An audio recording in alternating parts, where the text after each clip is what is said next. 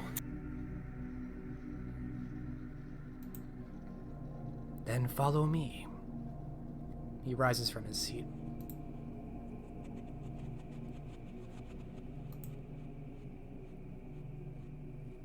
Kachi will stand as well and begin to follow him.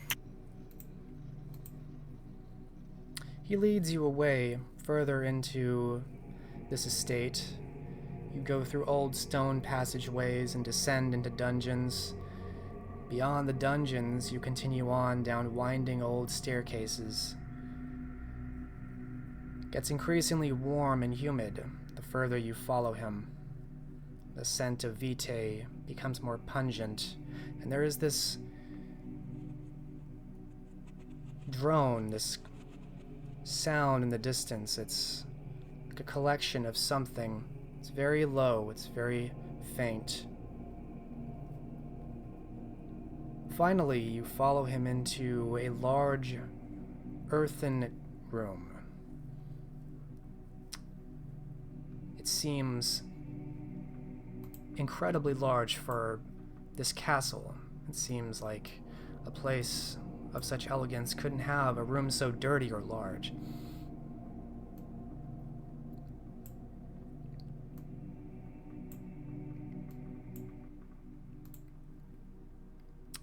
In the center of this chamber is a massive tree trunk. It seems to extend from the floor up to the ceiling and then disappears. The staircase descends following along the four walls as you walk around the tree. It must have a trunk 10 feet wide in diameter. Massive roots extend out, going all across the floor. But most horrific are what hang around the tree like ornaments. His chains descend down with butcher hooks at the end, and impaled upon them are dozens of men and women, many of them wailing weakly, some dressed in ball gowns. The roots that extend out are massive. They pulse and they throb. They latch on to the people that have been lowered, twisting around them like vines. Deep pools of blood and vitae soak the earth close to the trunk. You see one of these two neonates you spoke with being lowered down one of the chains. The roots very slowly inch towards them as they are lowered. This is what it looks like when you take all of the sin of the land into one place. It is spectacular. Tree of life. Death. And yet, this is not what the Christians would appreciate if it hung about their neck.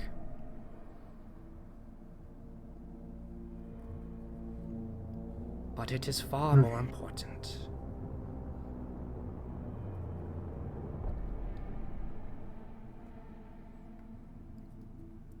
But it is. Is this the faceless one then? He stops in his tracks as he's talking to you. No. That is a longer story.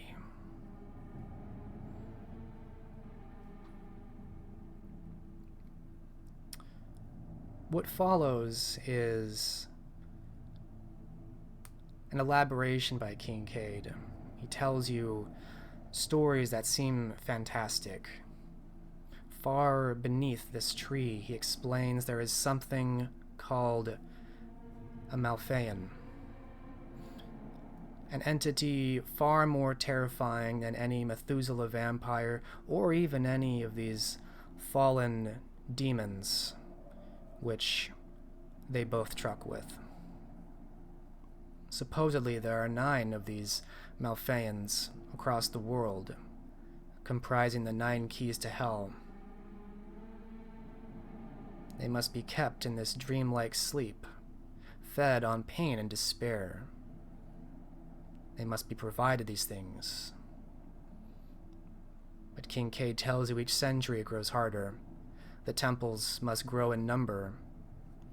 And because of the difficulty, a deal was made with a fallen angel known as Malaka Mashit, extending its protection and its resources to help Kincaid and his faction. To help with these temples, with their tribute. And in exchange, Malak would siphon something of his own interest from these places. But now, with the temples desecrated, there is a risk of awakening one of these keys to hell. But given your success with destroying the temples, Kincaid offers an alliance to you. If you and your patron are stronger than Malak, you might be better allies.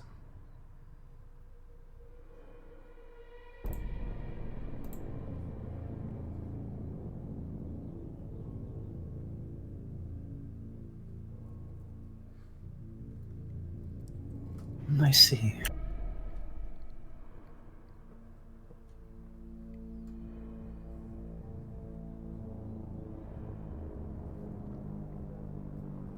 And I am amiable to this.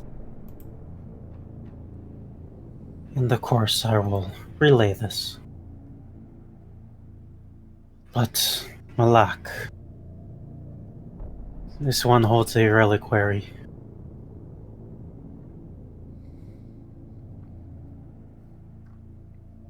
Where is it?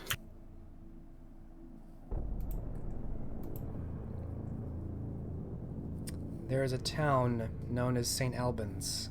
It is very close to London. It is believed that within some mine, some ancient quarry beneath the town, Malak's reliquary is guarded. But to permanently overthrow him, his apostles, Tito Vega and Galfred de Ipswich, must be destroyed.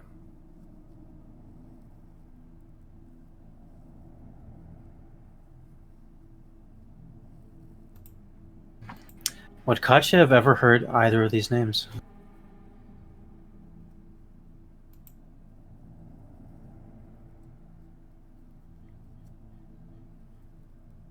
Give me an intelligence occult roll. While you are in this kind of sanctum, you are not experiencing the tormenting whispers that seem to have plagued you thus far.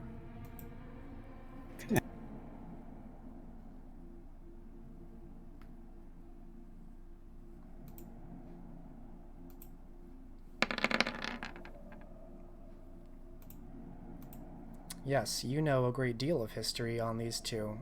Bashta has told you much of these two Cainites, neonates, just barely more than a century ago themselves. Through different means, through different avenues, they came into service to Malak as two of his greatest tools.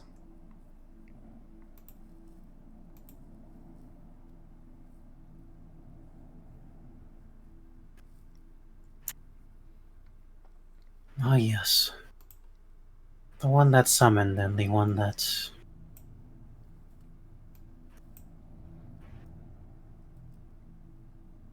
vanished.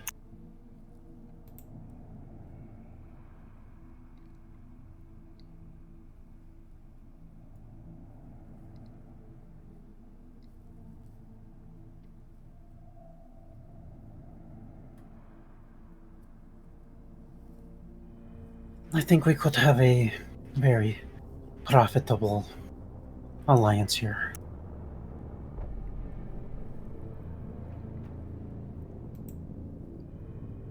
But still, you never answered why my sire.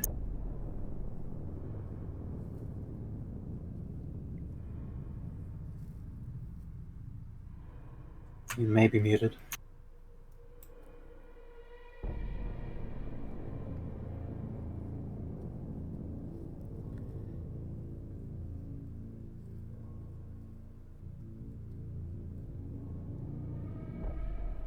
I am bound in service to the minions of hell.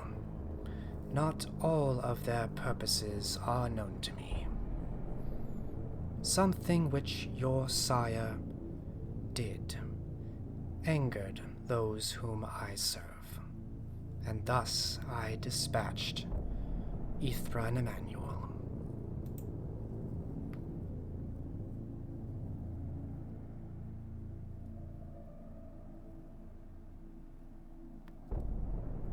Very well.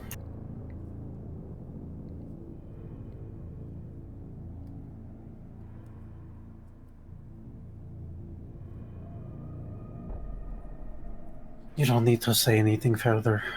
I suspect I already know.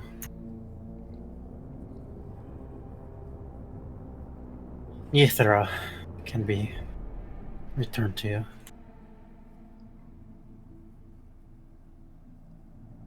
And will be.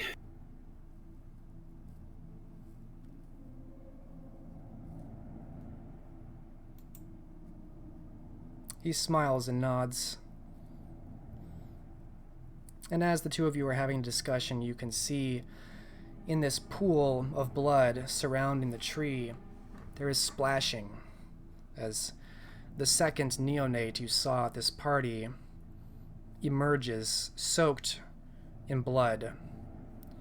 She seems wide-eyed and still getting her bearings, clearly dealing with something internally. Emmanuel comes from behind with the large roots and seems to be tending to her in some way, leading her away from the pool and away from her companion, which moans, reaching out towards her as she leaves.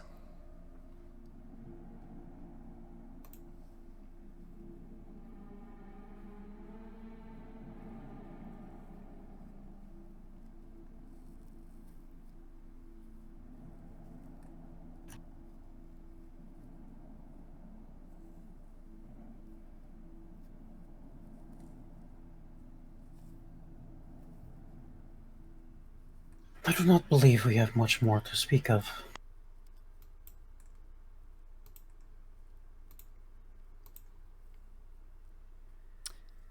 Indeed, Kincaid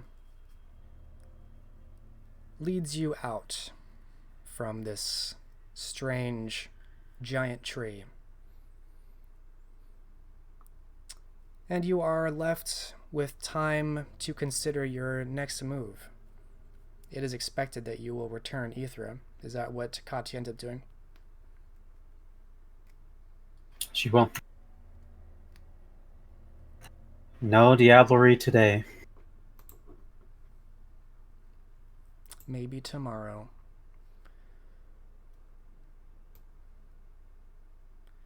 Initially, it seems Ithra is cold to you,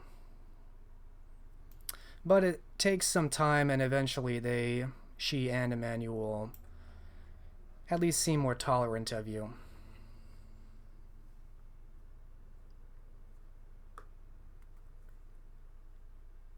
Kincaid asks how you intend to hunt down Malak's apostles.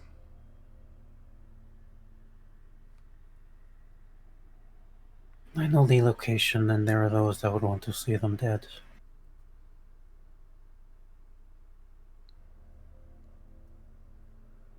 And I also have my own tricks to bring up.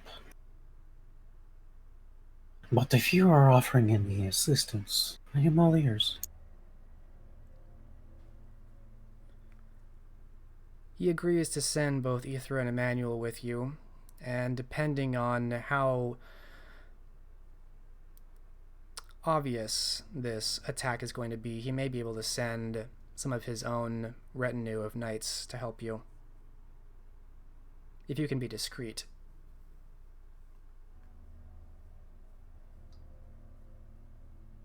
It is a mine, and we're not going to destroy the whole city. I think discreet is the option here. Okay, so what is Katya's plan here?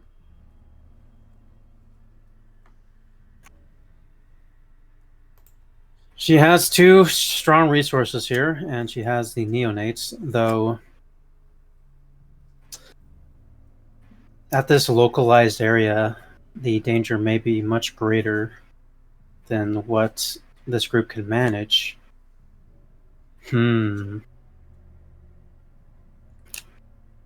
She knows about Galfred. Perhaps the Tremere would want to fully clear their name. Katya will head over to Norwick and extend an offer to recruit them to hunt down their once wayward neonate. Interesting. Give me a manipulation, and you could choose a number of different ways of going about this. Subterfuge, empathy, expression. A lot would be applicable here.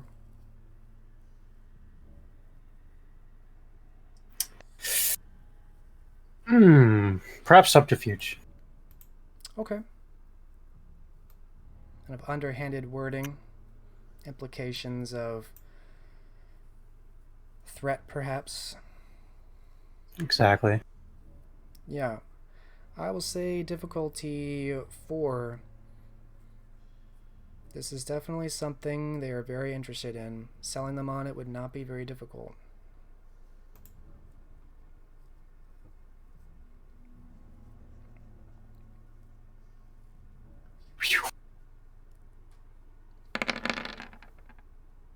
Wow. 8 successes. Oh my. It turns out you are exactly right. The Tremere have been hunting Galfred for over a century now, unsure of where he's gone to ground or what he's doing, despite their own best methods, which they do not elaborate on.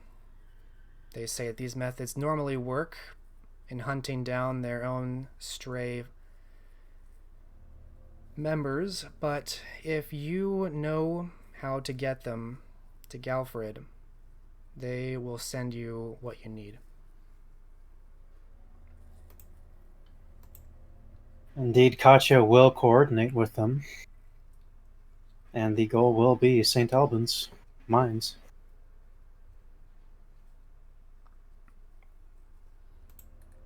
All right. A number of elder thaumaturges agree to this. They will follow you. Anything else Katya means to do? Other than this confrontation, she may see if Bosch is up to anything. He's been very quiet. Bashta is very skeptical of these Malfeans that Kincaid allege exist. He tells you that in all of his knowledge of existence, there has never been any known Malfean, any key to hell, as it is described. But going along with their superstitions is probably more useful than fighting them.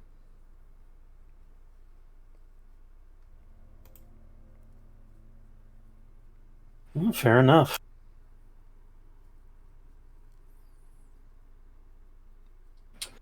Does Malfean bring anything to mind for Katya herself?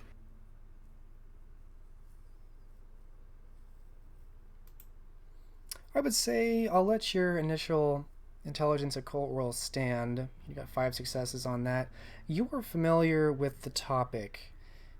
Obviously, you've never seen a Malfean, but you know what Kincaid was talking about when he referenced them. There are infernalist vampires out there who believe themselves guardians of these things. Themselves very wicked, but perhaps only because of what they need to do to keep these things asleep. You know about this topic.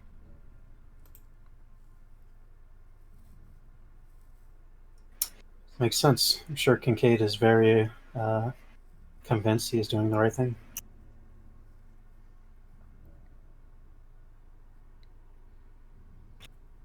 Nothing else. Enlisting the help of the Tremere is about the depths that Katya will go to, and she'll take the knights and her forces and Tremere support and go hunt down uh, this wayward Earthbound. All right.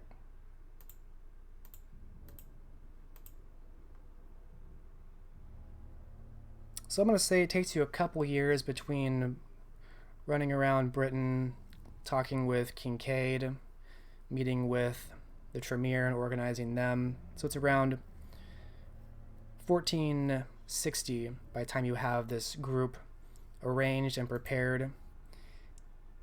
And you arrive in St. Albans with your force backed by the Knights of Bristol, by Ithra and Emmanuel, of course your own forces of mercenaries, Tristan and neonates, and lastly, these several supposedly very powerful Tremere sorcerers. You don't know what they can do, but they seem confident in their abilities.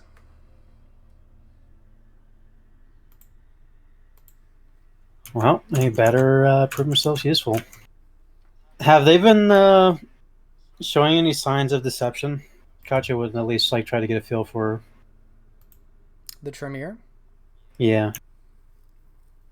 Are you talking with them, or are you just kind of watching them as they behave? She would be very interested in them and their travels, especially since they probably could be a pathway to lore languages that she would need to further her own studies. It's very difficult getting these older Tremere to open up about anything. They're about as unfriendly as you get. But you can try. I'll take. She'll, Go ahead. yeah, she'll try certainly. How does Kati try and broach that conversation?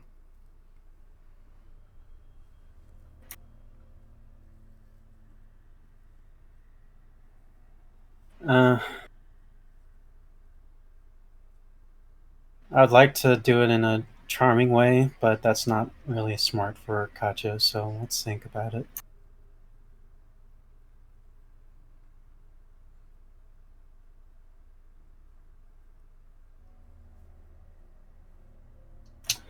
She'll probably start the conversation by knowing or figuring out what they know about what exactly Galfred summoned. In a. Testing the depths of their knowledge. Okay, so kind of a roundabout way of finding out what they know. Mm-hmm. Alright. Manipulation subterfuge, difficulty 8.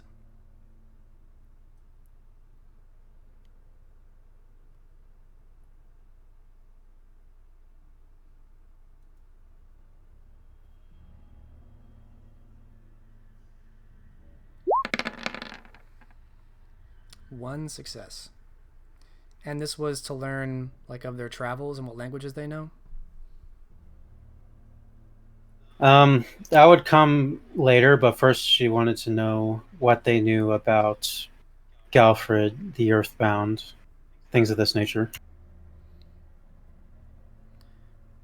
They seem annoyed to have to acknowledge that other people know about this Tremere that's shamed them, but they slip up in explaining to you they understand he summoned a powerful entity known as an Earthbound, which many have tried to summon in the past, and all known records show it ultimately going poorly for the summoner.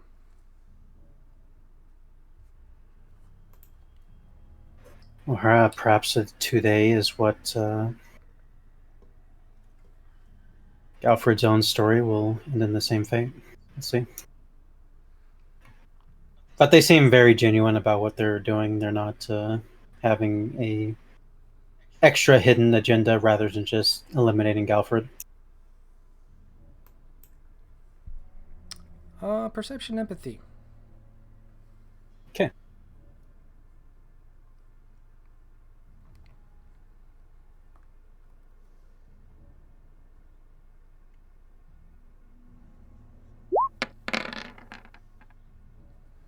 Three successes.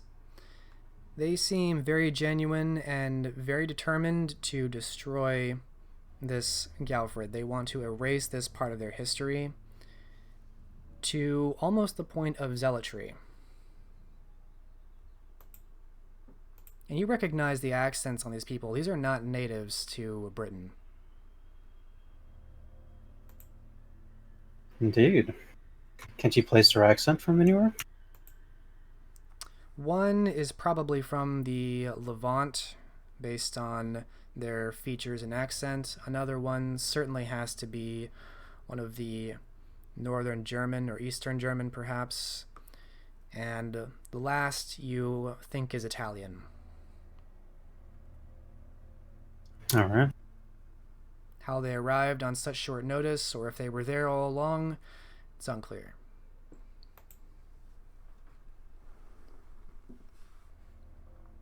Well, they traveled far. They're probably the big guns. All right. Well, Katya is feeling much more confident about taking on an Earthbound, though all she has are the stories of their power.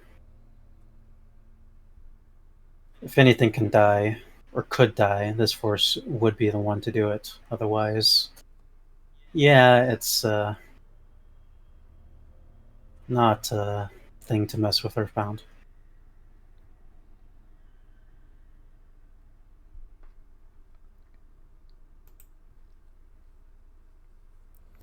All right. And so you make your way into St. Albans? Yes. Okay.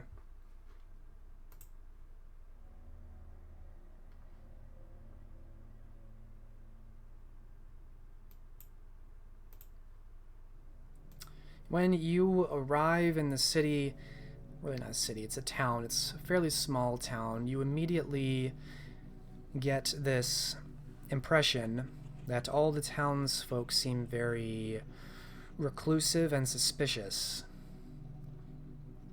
You know somewhere in this town is supposed to be this quarry, but you're not a native to the town. So it's not exactly clear where it might be or where it might have been. The people seem very unfriendly here.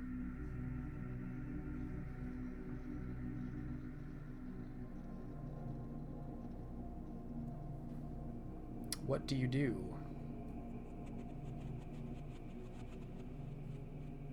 Them being unfriendly is not unexpected. Is there like a collection of hills or anything that look like it would be prime resource mineable earth? I'll take a perception survival. Your knowledge of geology in the land. Non-existent. Okay. Argue like in academics. I will allow academics. Perception academics. It's going to be harder though, just like you're drawing on book knowledge and what you think you can identify. I'll make it difficulty 7. Okay.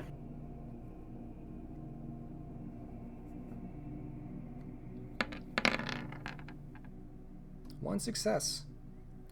It's really not your area of expertise, but you consider what you've read in the past, just in your time studying in between occult topics, other more mundane topics. You do recall one text that went into the common strategies employed by those building mines, gold mines, and mines of precious metals like silver. And you recall a couple things, a couple telltale signs of promising ventures, and you use that to make your way just at the edge of town, where there is this kind of mound that rises gently but fairly significantly over time. And as you approach this area, you are stopped by the citizens of the town, which seem to have amassed.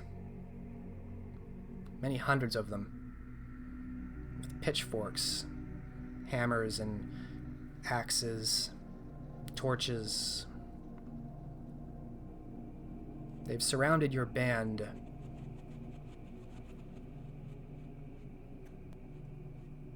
They appear to have a leader. They don't seem to. They all look like just peasants and townsfolk, but they look vicious. Like they've been integrated into the hive. Alright. Katya had hoped it wouldn't come to this overt destruction of a town, but she'll mention to Roman that it's time to kill. And Roman is first amongst all to charge forward towards the peasants in reckless abandon, blades in both hand, followed shortly by the neonates and the other mercenaries. This seems to be a sign that battle is starting on both sides as a bloody conflict ensues.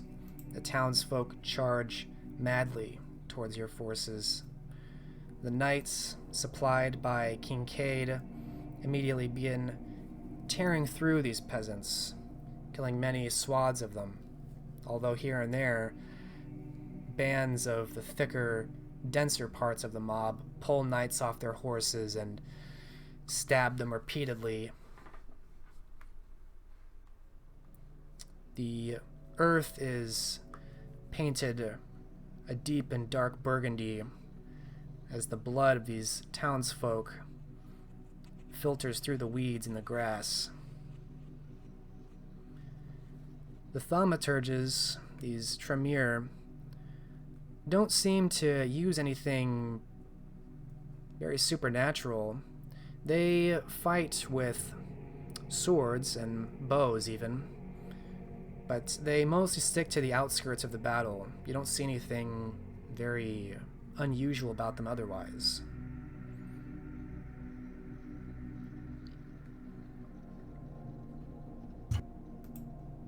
Makes sense to Katya. These are all peasants. Katya will join in on the slaughter as well. She's not content to just watch it. It takes a number of hours, but you do eventually crush these peasants that are trying to rampage through your group. Although you do take some losses, your mercenary band is almost depleted as they were the first to charge in. Roman is fine. He killed many. But some of the knights went down. A lot of your mercenaries. The neonates that you have following you seem to be intact, feeding on the dead as they are. Someone throughout the battlefield points, and where he points, a soldier, you note a dip in the hill that wasn't seen previously. It seems like a kind of old, overgrown entrance to perhaps an opening in the hillside.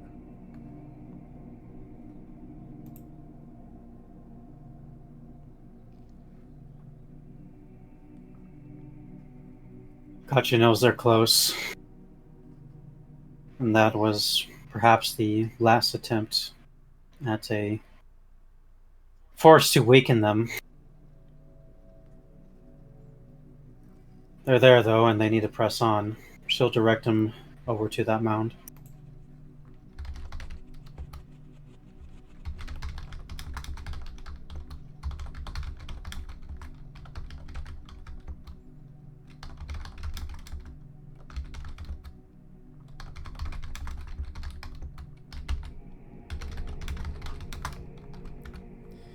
Indeed, as you approach, you do see the opening. It is dark, But you can see where old barrels and crates have fallen apart, telltale signs of mining equipment long abandoned. And you enter into the deep and the dark.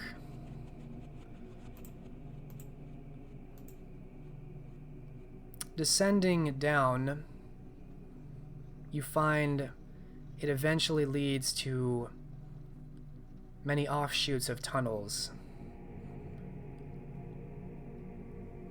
But they all seem to lead to this giant underground chasm. It seems to be almost endless. It's massive. Enough space to perhaps even fit the Tower of London. In this great chasm are layers of stone pathways that have been mined away that circle about the edges, much like a quarry, as you'd expect.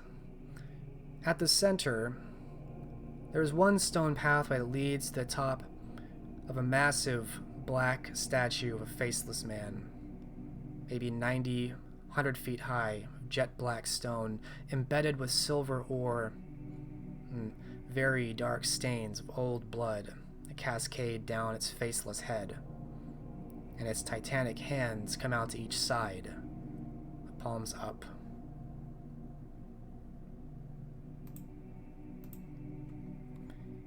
You do see also, down below, many miners, people working tirelessly, mining away. You can see other guards passing by, people being whipped to work harder. Groups of what look like slaves being moved.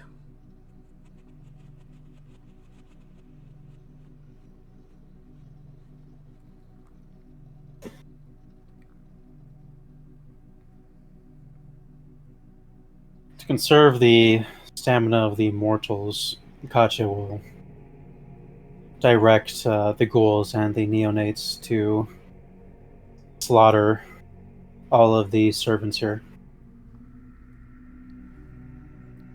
All right. The battle begins as your neonates, the ghouls, begin attacking. And as the battle begins, guardians arrive, which are obviously supernatural. One, a man that seems clad in long flowing robes, but with a face that looks horrifically degenerated, to the point that he couldn't possibly fit into society anymore. You can't even exactly tell what features he's had. His eyes are sunken back, his teeth are mostly exposed, he's more skull than face. Another arrives, a man who looks actually well put together. He seems to have the demeanor of perhaps once a priest of some kind. His features seem much more amiable. But the powers they unleash are anything but amiable. As it quickly becomes clear, they are both capable of terrible sorcery. The first seems to move things with his mind, throwing great boulders and tools and structures around like ragdolls, throwing it at your soldiers and your knights, your neonates. The second seems to employ some kind of dark magic that conjures manifest shadows like you've seen Elenid do. But it seems many times more powerful and terrifying.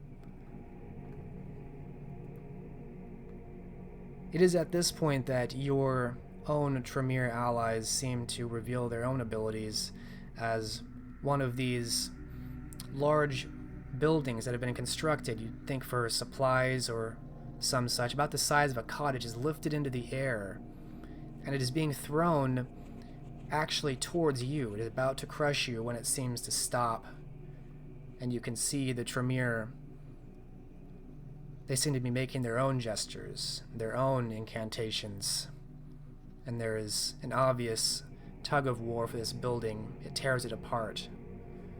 Fire extends from one of the Tremere you recognize as the German. Another one, the Italian, seems to make the earth move around where it is most advantageous to your own people, making the rocks form up into sharp pikes where it is most lethal to their forces. Tristan does his part.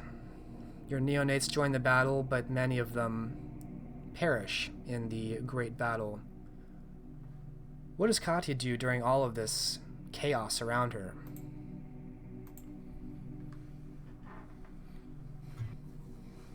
Katya's focus would be to attempt to break the minds of, let's say,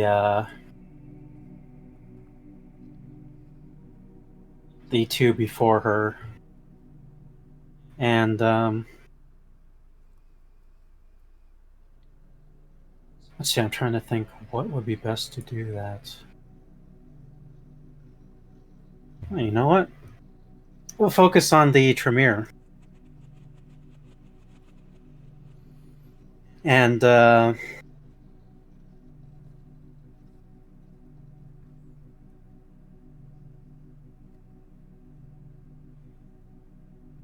she will attempt to use actually Tainted, new ability she just got. And we can... Sorry, his name just vanished from my mind. Galfred? Galfred, yes. She will plant doubts in Galfred's abilities with Tainted. I'll give you a roll for that.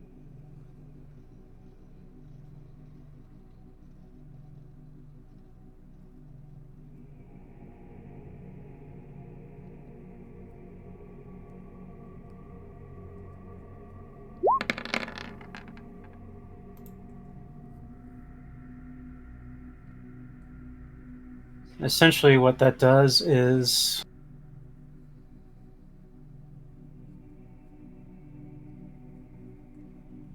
for one night it can be resisted with a willpower roll equal to my manipulation plus subterfuge, which will put it at a difficulty 9.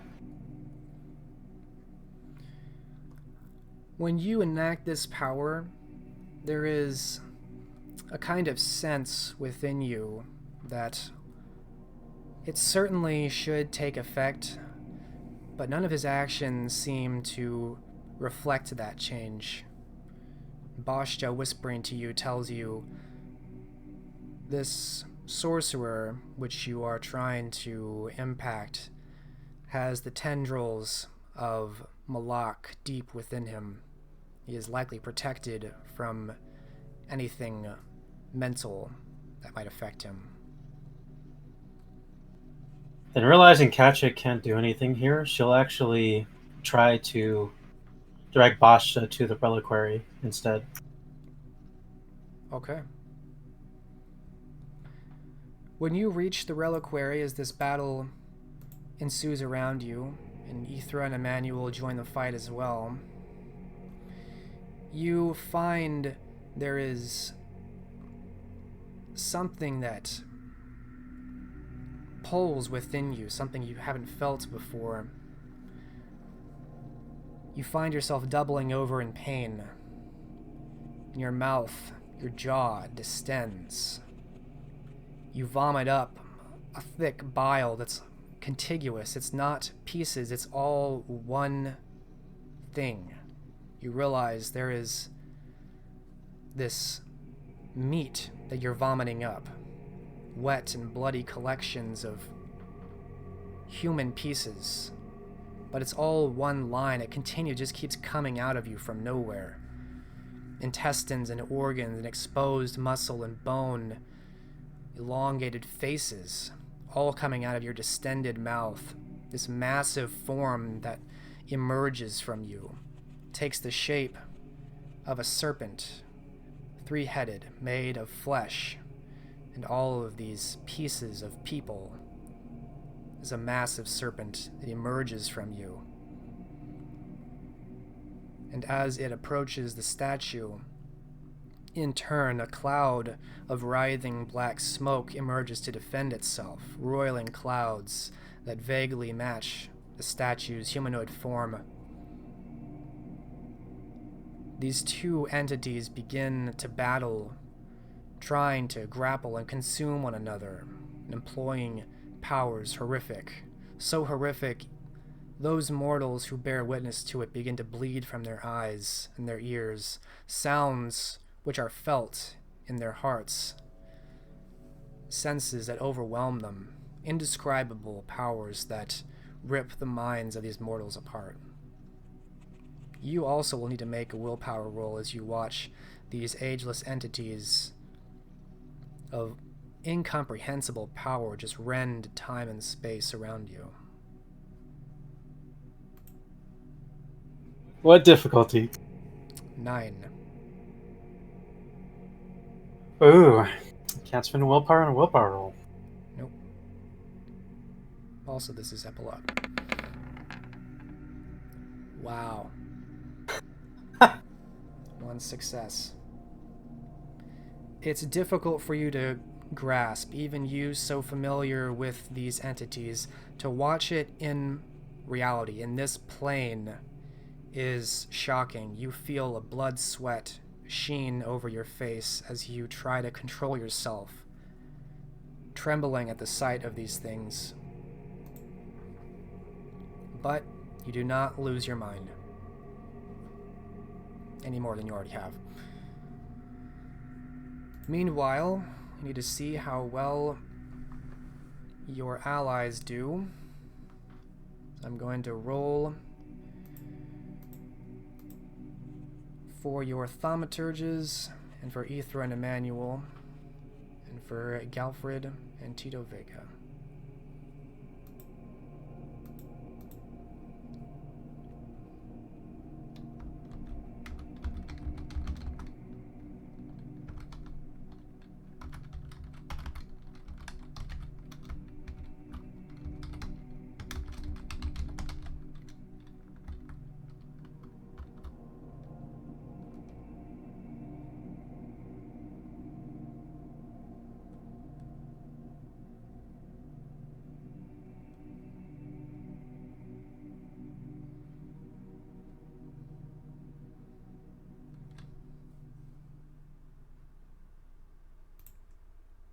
Wow, that's a terrible roll for Galfred. Too bad.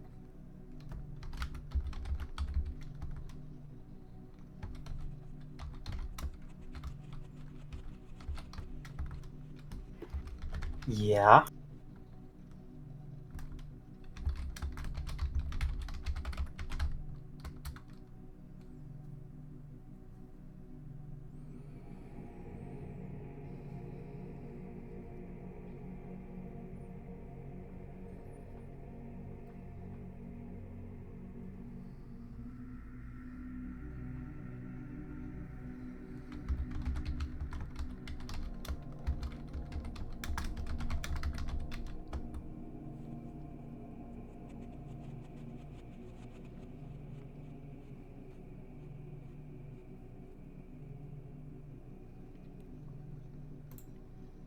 Just rolling tons of dice here. Alright, Tito did a lot better.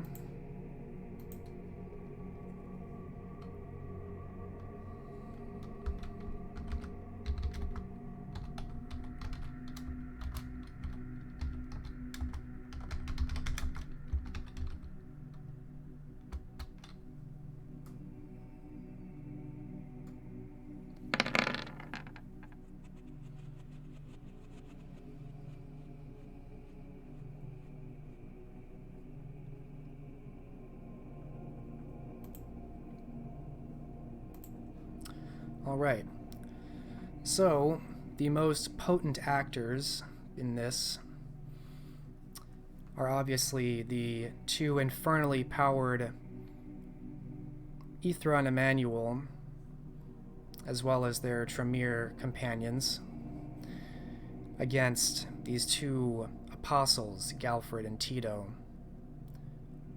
Great sorcerous power used on both sides, though not nearly as maddening as this battle between Fallen. In the end, your side is victorious.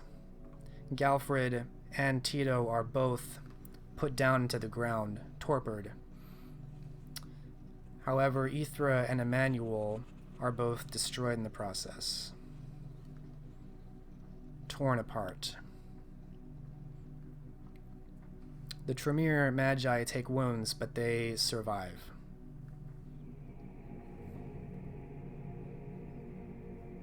The mortal knights are out of their depth. They die on approach of either battle, and most of them can't even stand to watch the battle between these two fallen.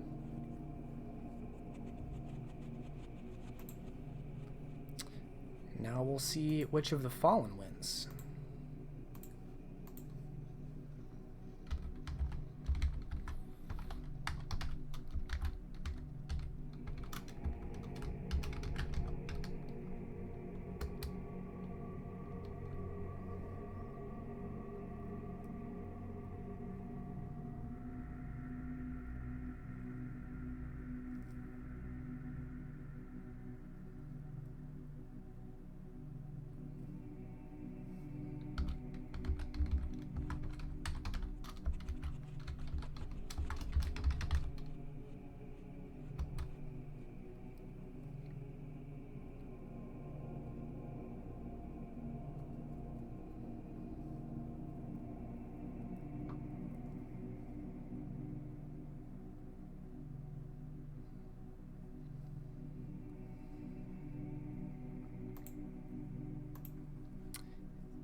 It is a very close battle, although difficult to tell.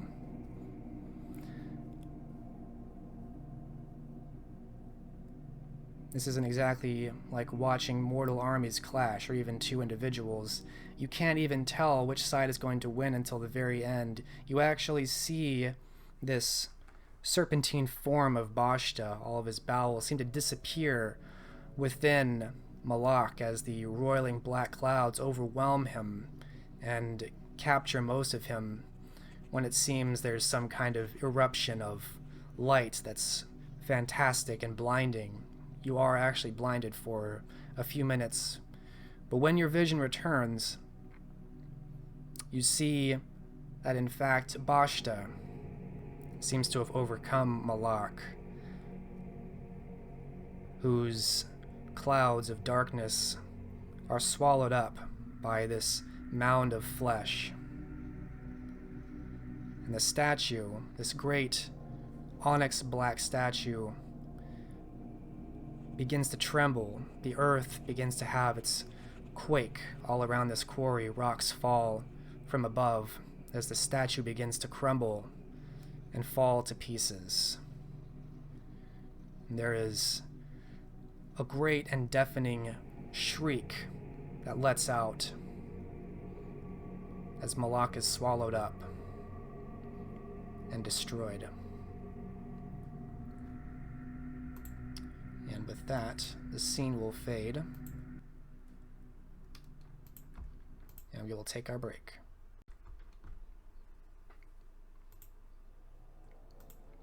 Alright, Katya.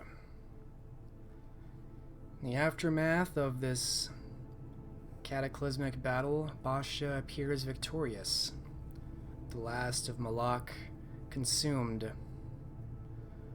Of those slaves to Malak that hadn't died in the fighting or gone mad from what they watched, most commit suicide. Some remain and bow down in fear and subservience. With a booming voice, Bashta seems to declare himself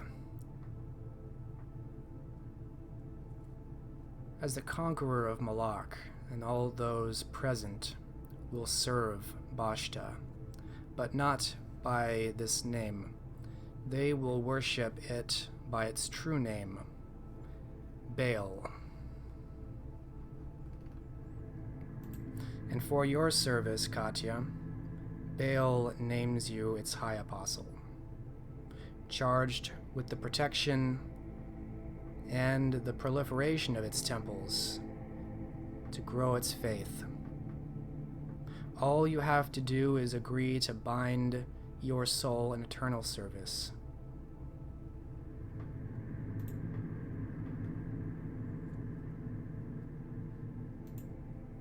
Soul in eternal service. That's it, huh? That's it.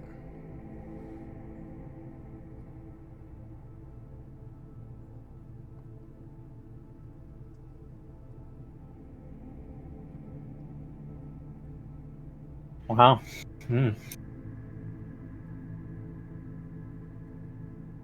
Well, she's been this far. Just gonna go ahead and go through with it. High Apostle sounds like a very lofty position. And Baal is speaking to you through the corpse of one of these slaves, having inhabited it and somehow to manifest physically again. And with but a touch upon your forehead, you have this sudden feeling, this pit in your stomach, as though your insides moving up when you plummet. There's a loss of something, overwhelming sense of judgment and guilt. But this passes, whatever that was, as your skin turns a lighter bronze hue. A confidence grows in you, and you find the fire of the torches around you no longer give you any concern any more than the water. In fact, the beast that has always raged against you, you cannot even detect anymore. It cowers like a beaten animal at this unholy taint that resides in you now.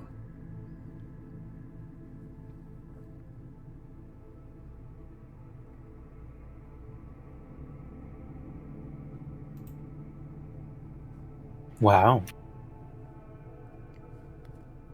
And although you are in service to Baal, it has greater ambition than just Britain. It expects that you will do what you think is most prudent to find more power, to find more temples to co-opt. And for now, you are released into the world. Should your services be needed to return to protect Baal or its temples here, then you will be called. But otherwise, you will spread the word of Baal and find more resources for it independently.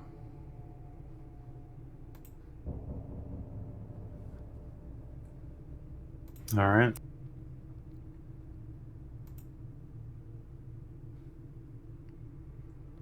Kincaid is outraged at the loss of Ithra and Emmanuel, but seems to stop short of chiding you directly, perhaps sensing that the balance of power has shifted.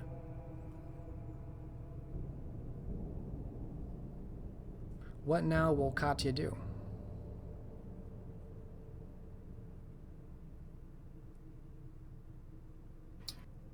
Well, she has a lot of work to do now.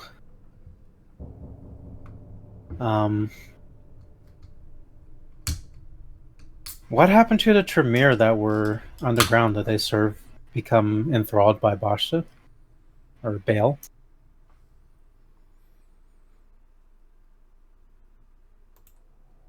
The Tremere attempted to flee. They did not want to follow the same route as Galfred. One escaped with some kind of spell that made them disappear. The German. The other two were not so lucky.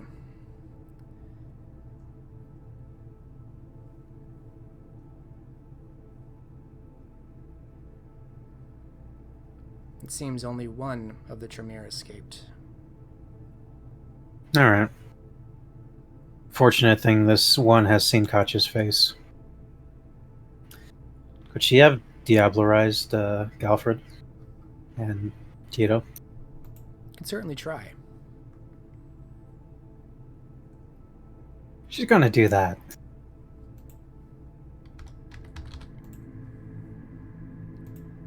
Alright. I have a little bit of house rules for Diablerie.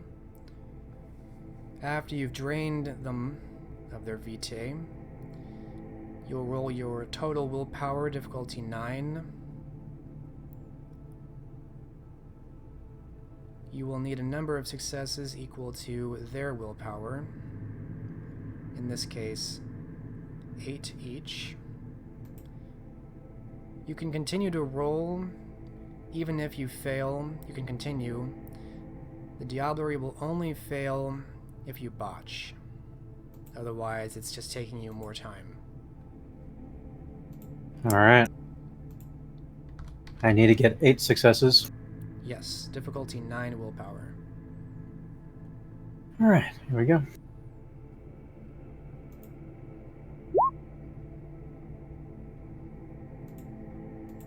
I said this is Galfred first. Galfred first. Alright.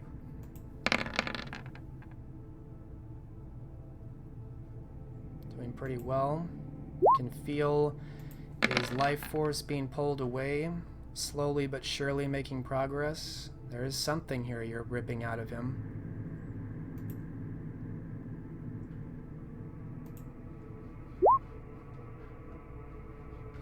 There's the botch. That is a true botch. You come very close to pulling this old soul out of this Tremere when you feel too much of it escapes all at once and he collapses into ash and bone.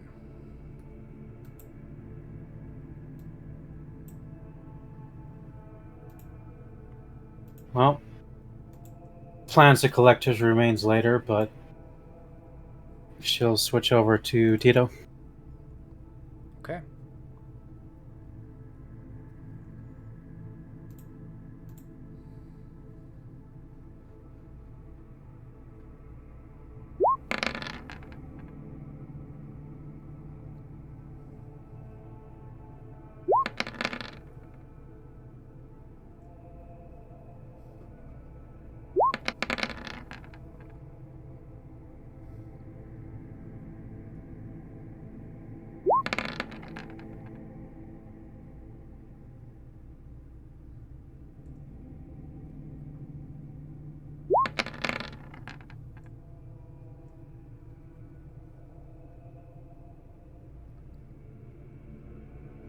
Alright, that's 8.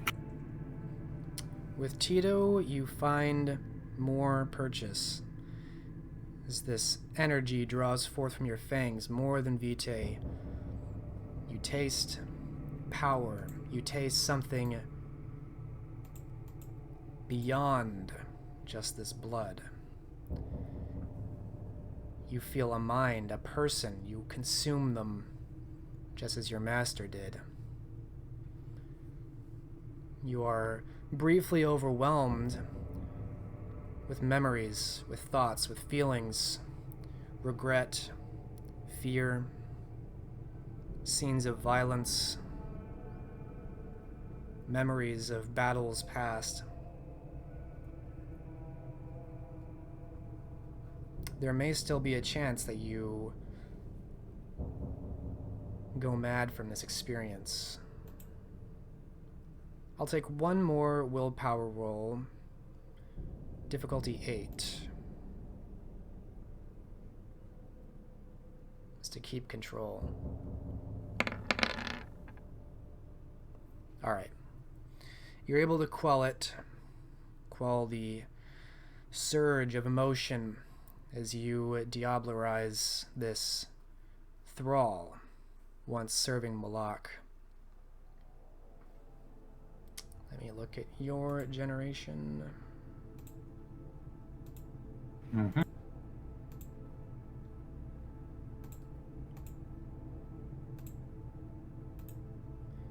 Alright, you are now 8th generation.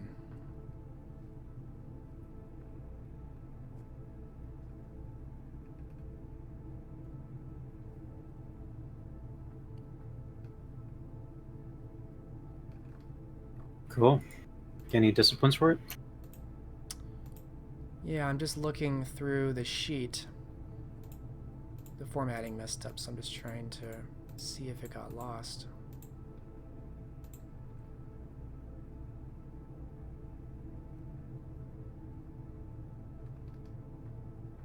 All of Tito's old disciplines have been wiped out when they changed the sheets. I will say you gain a single dot in obtenebration. You find, even as you finish consuming the soul of Tito, that the shadows move strangely about you. At first, completely out of your control. You don't know what's happening. You think it's him fighting back. And then you realize that they seem to extend off your own shadow, and you can extend them somewhat. You have just the beginning of control over the shadows themselves.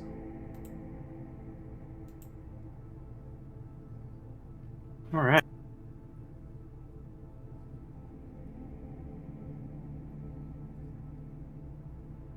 So, Katya's will gather up the remains of Galfred and arrange some sort of courier service to deliver them to Norwich. Just as a courtesy. She suspects that the German already painted a horrible picture. Alright. The remains are sent by courier.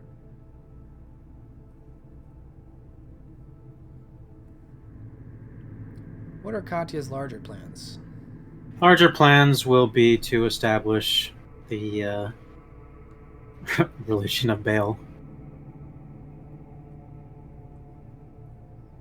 Establish Baal's temples? Yep. Alright, where do you want to go for that? She already knows of several sites of power. She'll probably just take those over. Mm-hmm.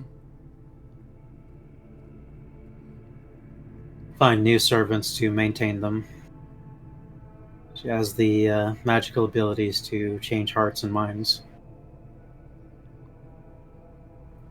Alright, so restoring these temple sites to their former glory, now in service to Baal, the three-headed worm. I will take... let's see.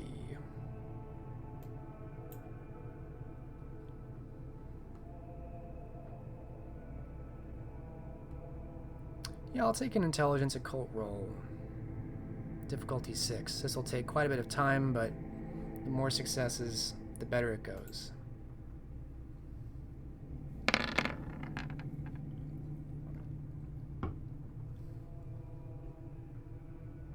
What are your specialties? Analytical or infernalism.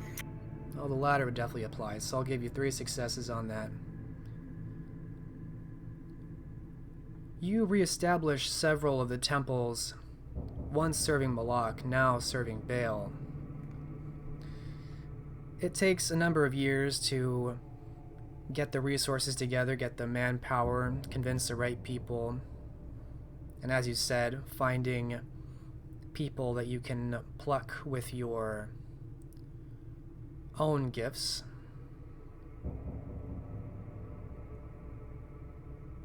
But you do establish these temples once more. Not all of them, but several of them. And soon they are enacting much of the same abominable rites and acts that you saw yourself when you destroyed them. But to a new patron. Mm-hmm. I'm going to say it's now about 1470.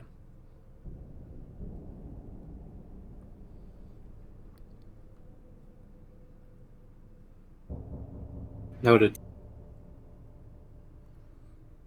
So we will continue until about 1600.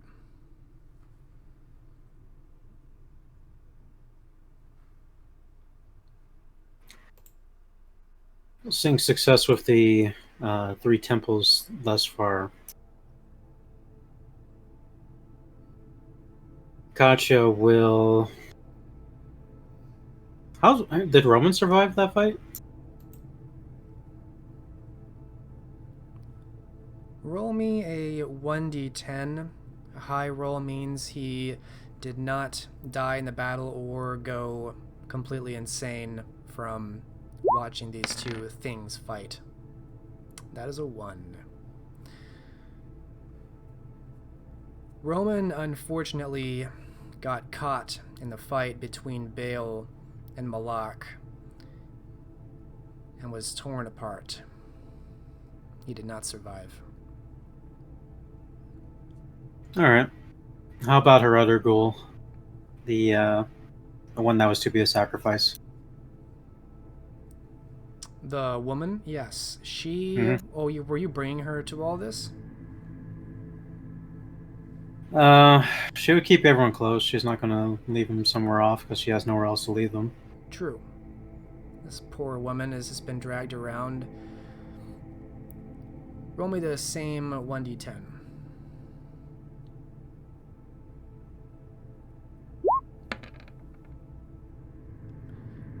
She survived. She was obviously traumatized by the event and has little memory of it, but seems to be physically in one piece, if not mentally.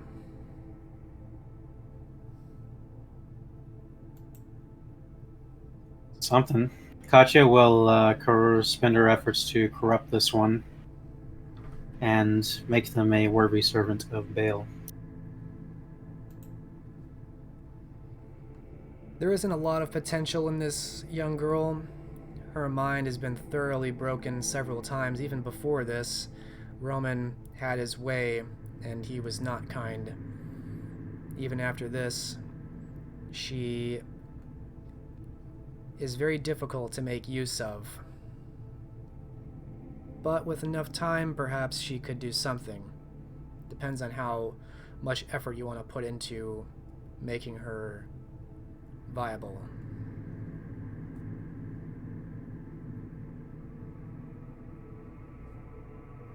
Doesn't have any sort of fortitude of mind. Nah, she's not going to care about that. Yeah, she has no inherent strength. Many of Britain's regular common folk are just common.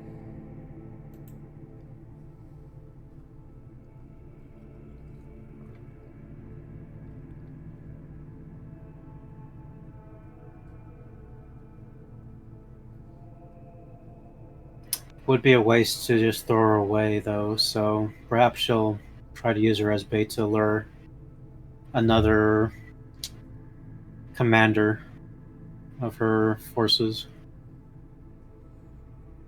So you want to use her as bait to find a new commander. Sure, why not? Okay, describe to me how that goes. Description.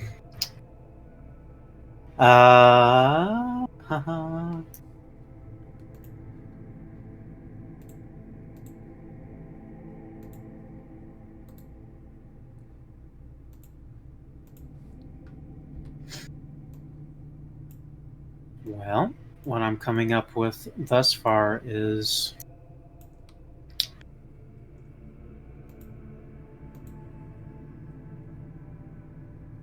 she would maybe not bait, but she would have this one keeping an ear out for any suitable generals that could gain Katya's attention.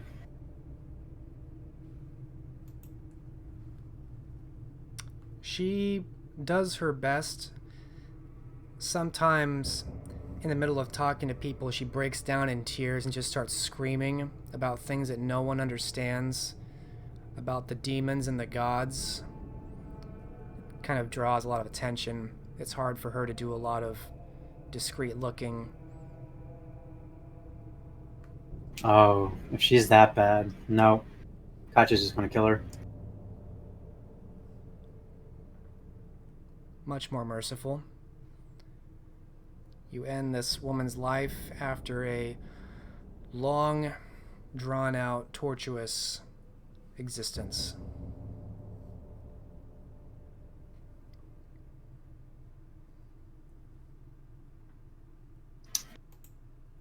And that is what she does. All right. Anything else Katya wants to accomplish in, we'll say, the next few decades? She needs to get servants, ghouls, mortals. She needs to at least get ears into Cainite society. These are her goals right now. All right, give me a manipulation politics roll. Standard difficulty. Okay.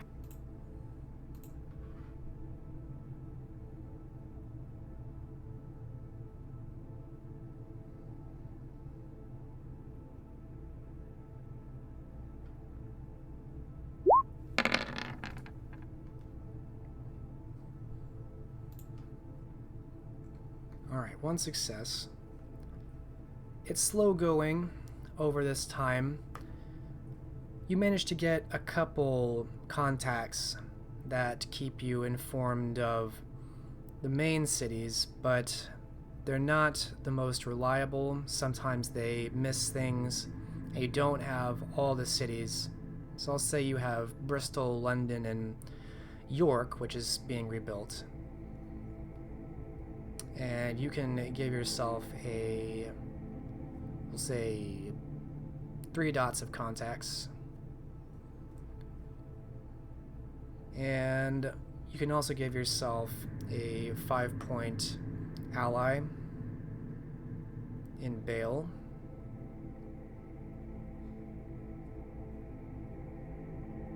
Okay.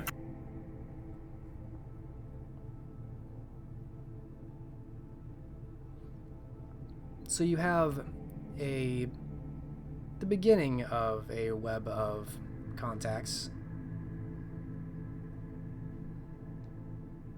You said you're trying to get more ghouls as well? Yeah, she needs to get independent priests to carry on the work of Baal. Okay.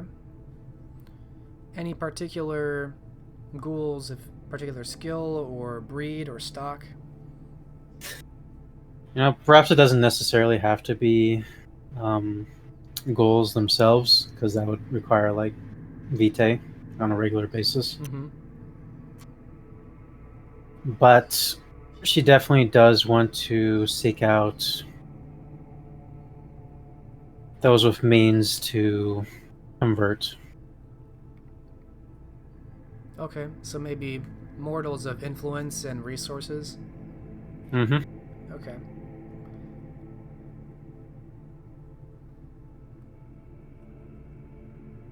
So I could take another...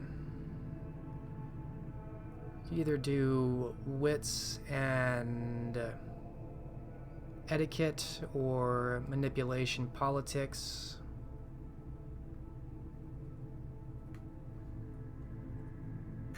Okay.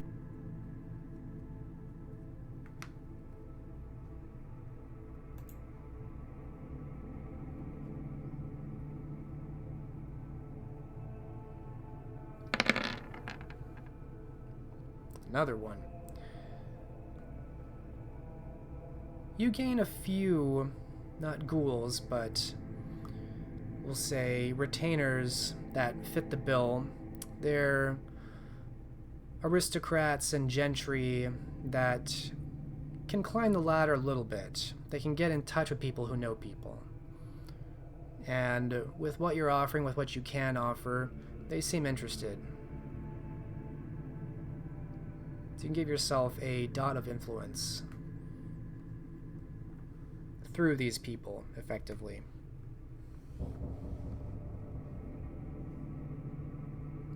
Alright. That takes you between the ghouls and the small network of informants. You're looking at, let's say, 1480.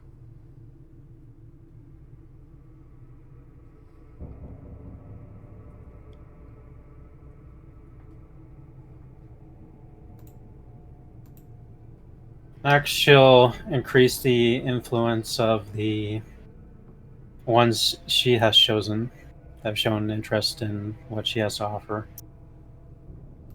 She'll bring them to the height of what ladders they can climb. Alright, how do you want to bring them to more power?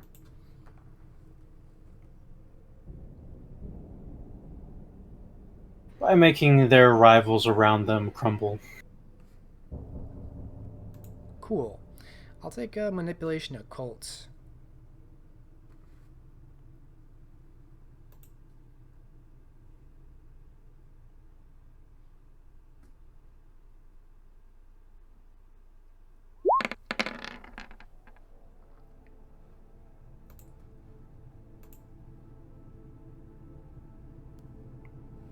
Alright.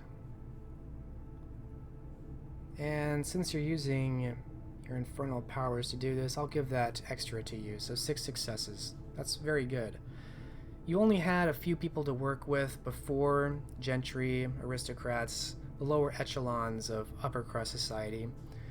But with a lot of work on your end, their rivals fall and they end up gaining a lot of the revenue, a lot of the wealth and land through less than honest means.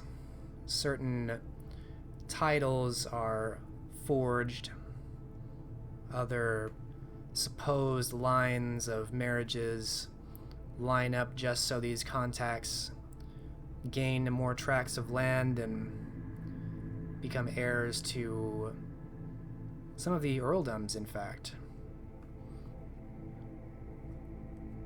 And I'll say you can increase your influence from 1 to 4. Alright. Are you primarily staying in Bristol?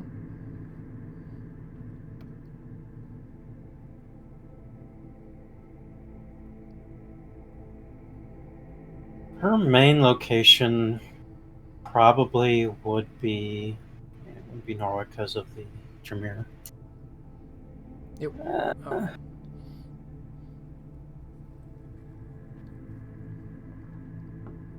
We could say Bristol. Yeah, and of course, she'll give a gift to Kincaid for helping her out. Loss of knights in his chowder. Some of the newly gained influence she has. Alright, so you want to sacrifice maybe a dot of influence to gain favor?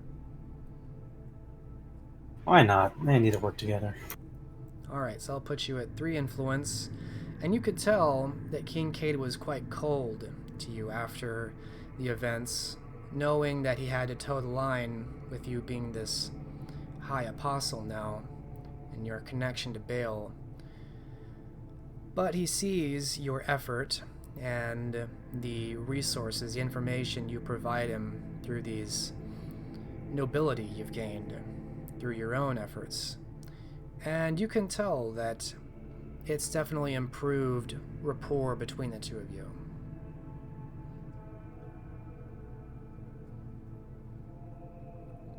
Good. Are we up another decade? Yeah, I'll say we're just about reaching 1490.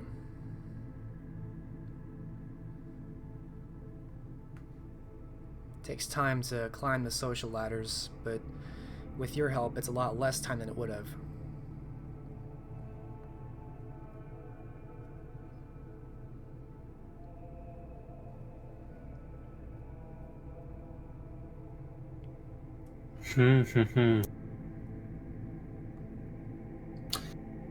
So keep an ear to the ground for contacts and see how the Inquisition is going. Absolutely. I think it's about time you get an update since you are in Britain.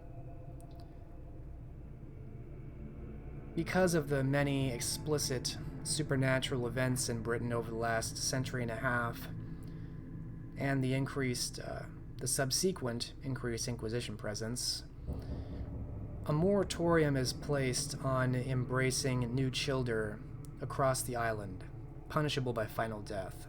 This is what the Covenant determines. The most noteworthy of the kind, the politicians, royalty, the higher nobility like the dukes, all across British Isles become more insular, more suspicious of those who are around them, and even elder Cainites such as Barbaros are forced to reluctantly withdraw their cold hands to avoid the church. And even in spite of all this caution, hundreds of vampires are destroyed, led by the Grand Inquisitor's efforts. You also note that London has no end to its troubles. It faces major violence and social upheaval amidst this chokehold placed on it by the Mercers. And for many decades, its trade and economy withers. Between famine and riots, the population depletes, and because of all this instability, many more merchants opt for other ports in Gloucestershire and Yorkshire. By the close of the 15th century, not unlike Wales before it, the economic scarring of London is thorough and enduring.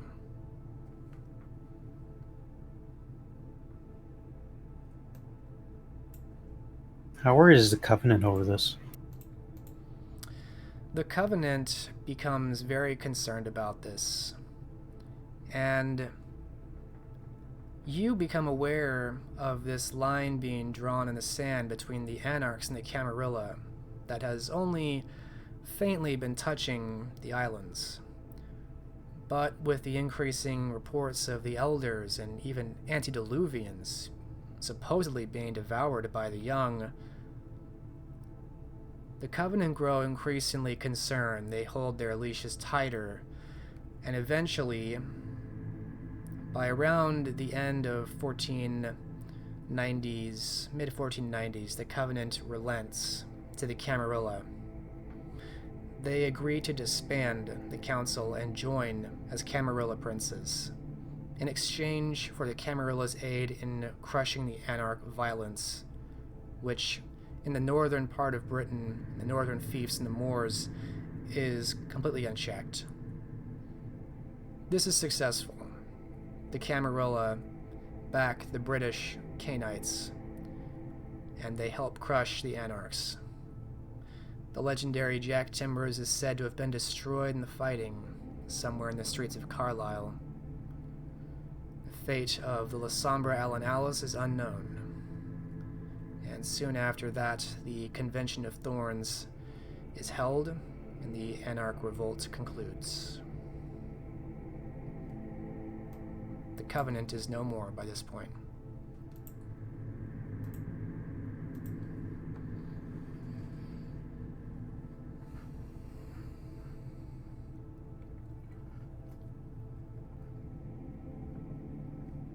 Does Kincaid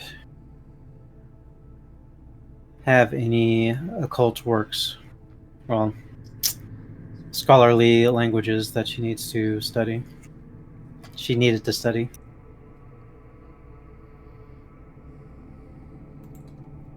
If he does, he hasn't been very much advertising it to you.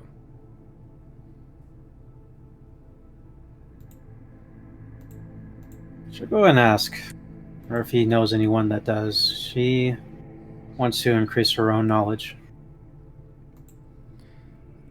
How are you going about trying to gain his occult knowledge?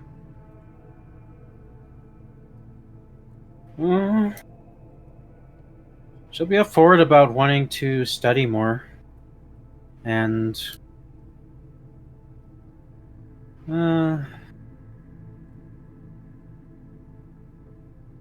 how indeed? Okay, how to approach.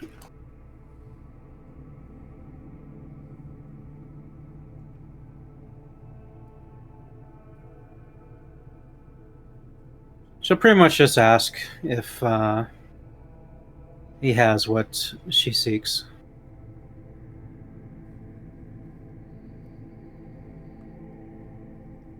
He tells you he might, but he does not easily trade such power or secrets away.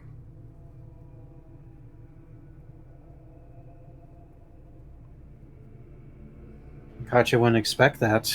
I'm sure they can make an amiable trade.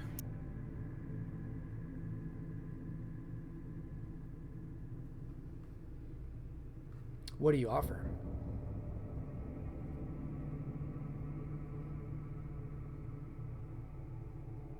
Does Katya have any occult knowledge that Kincaid does not?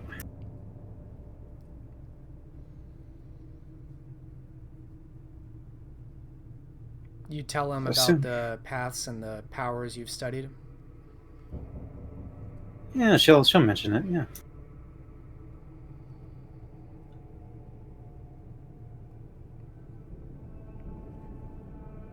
Alright. Since you're telling him what you do have to offer, I'll take a manipulation, and I suppose you could do commerce. Kind of weigh this as a trade. Unless you can convince me of something else.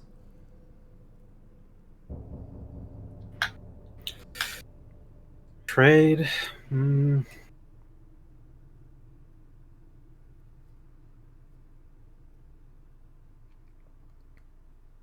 Commerce works.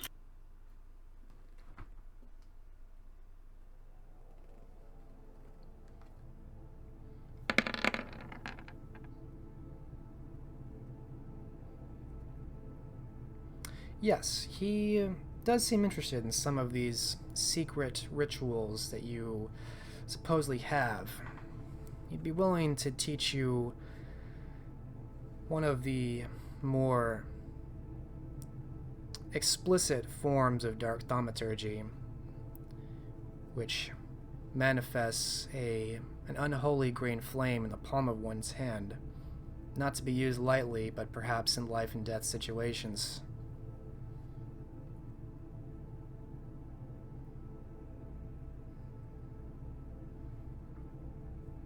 Sounds like a very fair trade to Katya. Alright. If you want to spend the experience, you can gain a dot of dark thaumaturgy for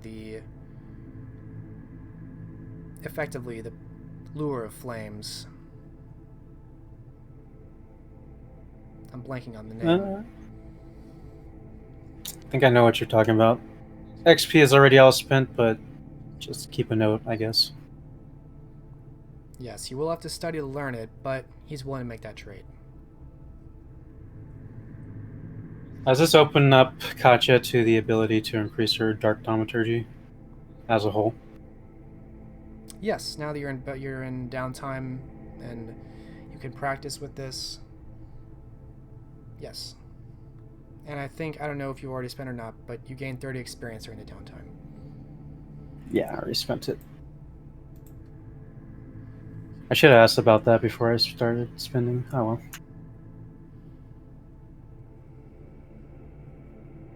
So, 1500. Anarch Rebellion is crushed. Kincaid and Katya are trading knowledge. How have the temples been, and how is Bale doing?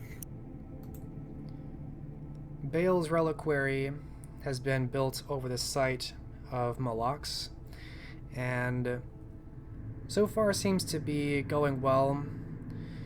They have not done much recruiting on their own. The Inquisition is very fierce during this time, and being too outward with their true nature could be devastating. So it hasn't grown much since you left.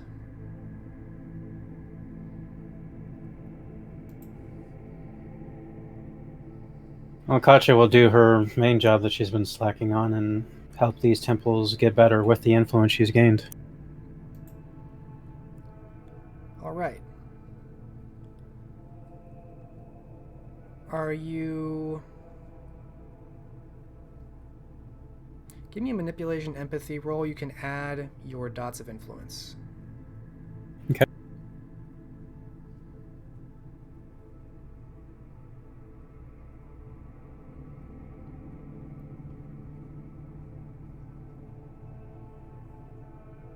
Difficulty here is going to be 8. All right, marked it as 6. Oh, that's okay. We can just look at it. I think. It's coming through. Alright, so that was at 6 with difficulty 8. So I think 3 successes at difficulty 8. Yep. 3. Alright. It is more challenging. The presence of the church spreads across and makes it increasingly difficult to recruit. But because you have these nobility, even a few earls helping you out now, you're able to reach some of the eccentric nobility that want to test the waters of the occult, and through them you can expand into even more smaller groups. And so you do end up expanding the temples. You grow 3 more temples, growing beyond even Moloch's efforts. And by this point, it is the end of the 15th century. But in spite of the church presence and the growing risk, you have grown the temples, although the more you grow them, the harder it will be to keep them secret.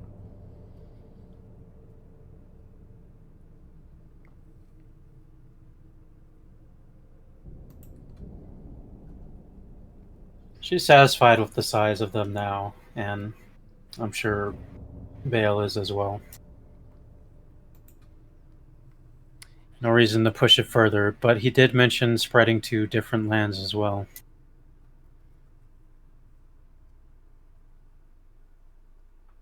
Yes, so you have another century in front of you.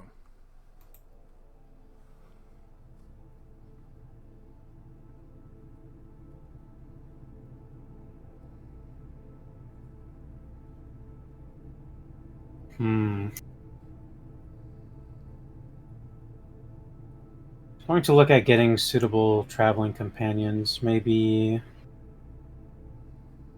already established neonates, or I'll go for already established neonates. The neonates that have been following you? Thought they all got wiped out. Are they still alive? No, you're right. I did say that. So you're looking for what kind of established neonates? Should look for cunning types, quick of mind, and they could have a large intellect as well. How are you recruiting them? She'll spend time going to Elysium, because assuming there's been no blood hunt called for her or anything of this nature. Not that you're aware of. Her contacts have not let her know of any blood hunts. Unless it's a giant conspiracy to get you killed. She'll spend her time in Elysiums and scout for potentials to begin growing close to and swaying their minds and hearts. Alright, so you're kind of a lounge lizard talking to people in Elysium until you find the right minds. Yeah, she'll avoid the very hot spots of the Inquisition, which I'm assuming is London, and going perhaps to the other major cities. Yes, by this point it's hard to find a major city where the Inquisition does not have a strong presence. But I will take an appearance etiquette roll for lounging in Elysium, trying to draw people in for conversation long enough to pick their minds. Standard. Yes. Alright, one success. You don't find many. I will say you find one neonate that does seem to fit the bill. They seem to be relatively cunning. You talk for a number of nights and hear some of their exploits. They seem a bit above average as far as what you'd expect the average neonate to have survived and accomplished.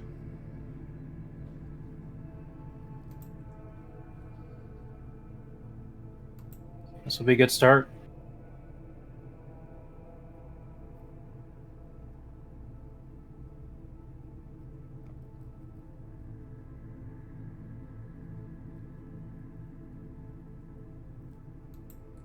What are your plans for this neonate?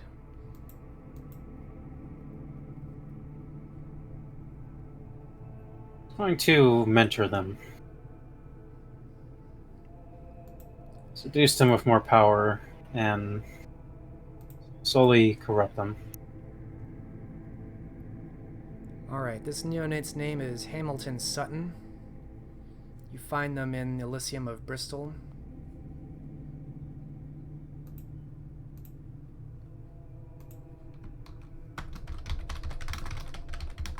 Okay. And you're going to corrupt them like so many before. Time will inevitably do that, I'm sure. What are your plans beyond corruption?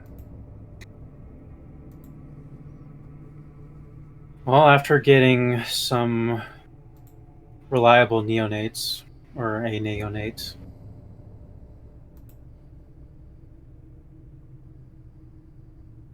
she will have to probably see about going to a different land and starting temples out there, preferably away from the Inquisition.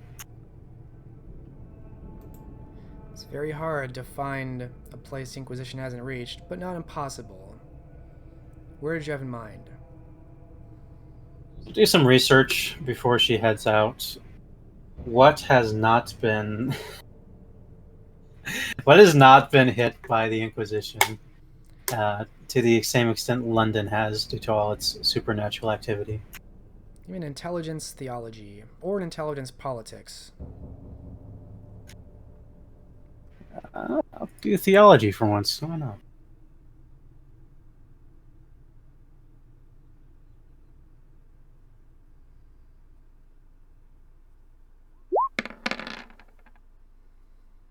One success. It's hard to say, but you think Eastern Europe is where the Inquisition starts to lose its strength and influence.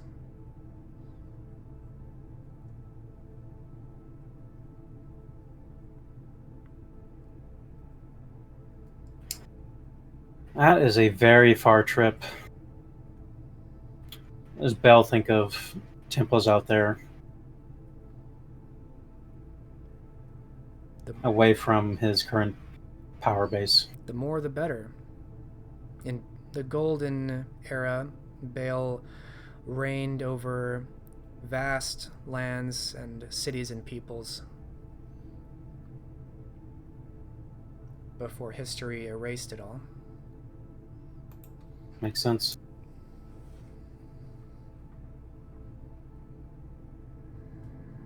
She'll take the neonate and head out east. Okay. Takes you a few years to get all that you need, and then find your way out east. Eastern Germany, Romania, the Rus. You find your way around these parts.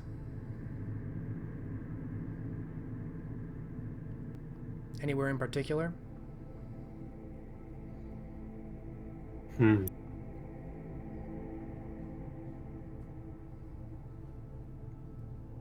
now that she know what killed her sire, she could go back home.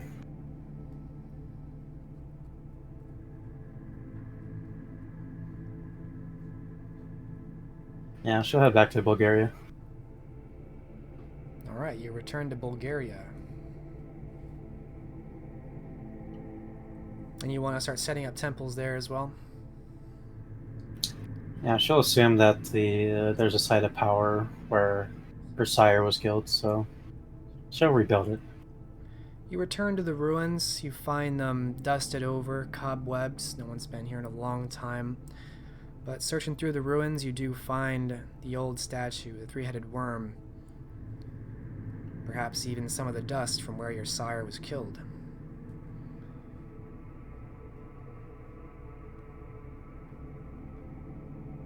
To rebuild this, I will take... Well, maybe you could tell me more about how you want to rebuild it.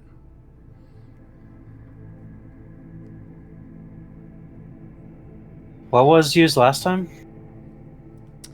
Last time you were spreading it with the influence of your mortal contacts with manipulation and empathy, of drawing on the feelings of mortals that need something more than the Christian God or the gods that their clergy tell them about, looking for hope in other places, or the desperate seeking answers in the supernatural, plying on their emotions.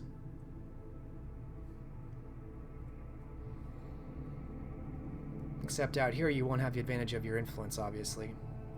Mm-hmm. That is the downside to that. She may just start trying to build influence over here. Alright.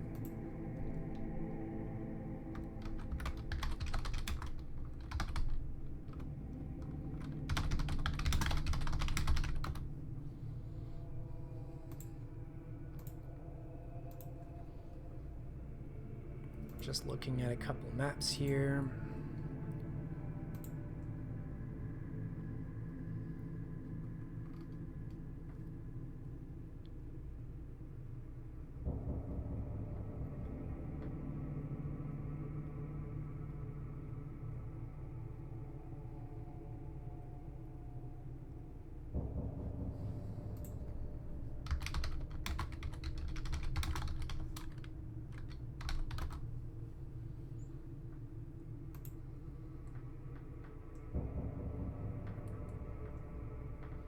There is a city you arrive at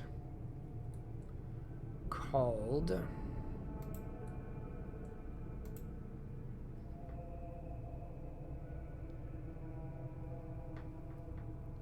let's see...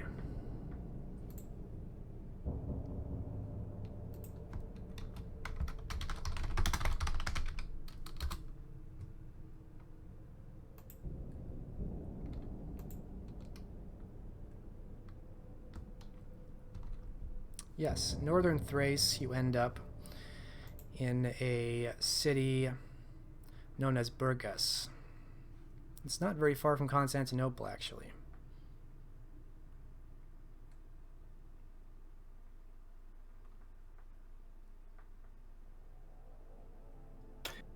Which is now fully fallen to the Ottoman Empire. Yes, by this point it has.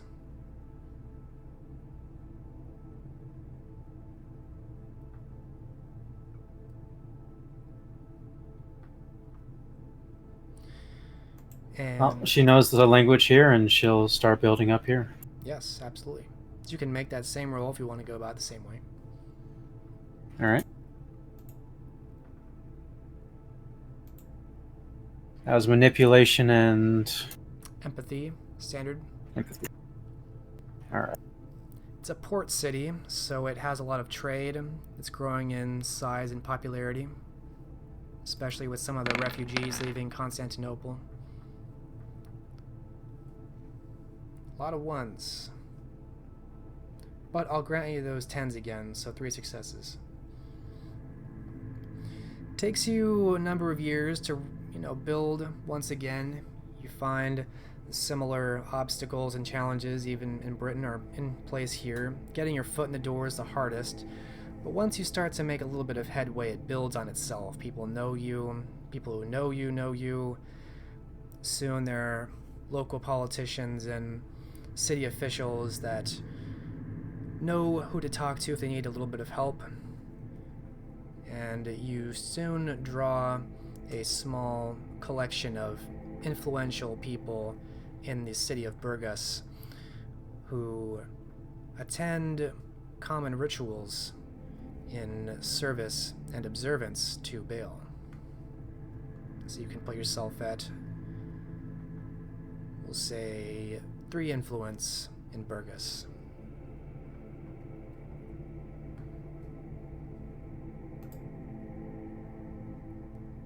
Okay.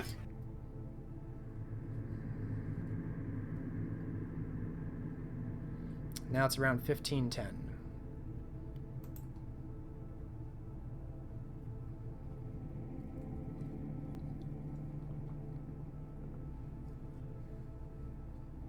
She'll send a letter back to England to Kincaid and her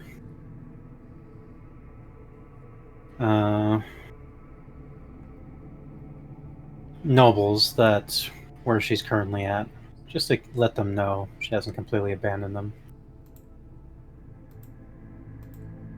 And Hamilton Sutton, this neonate that's been traveling with you, by this point is also quite inducted into the temple.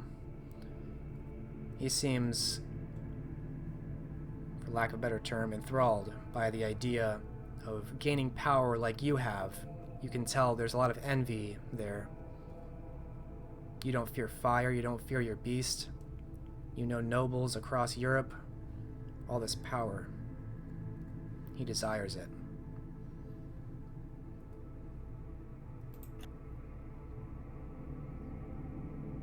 He's filling up to it. She'll direct him out. Yeah, if he can pass her requirements for establishing temples himself, and of course, Baal will reward him in his own manner. He agrees to try, although it's not his forte. He wants what you have.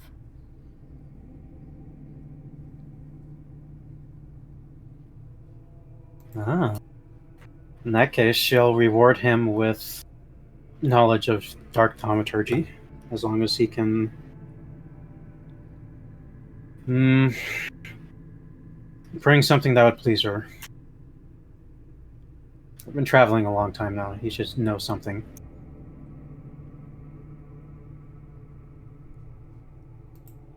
Let's see if he succeeds.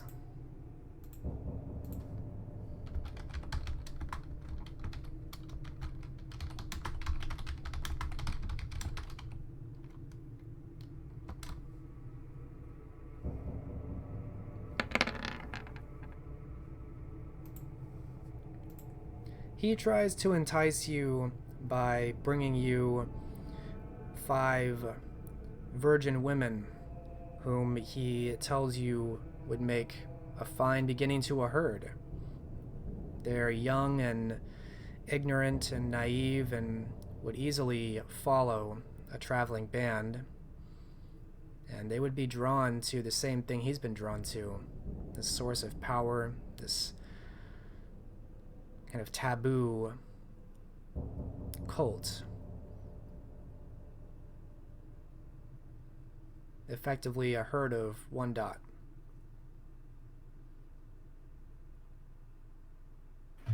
Herd of one dot.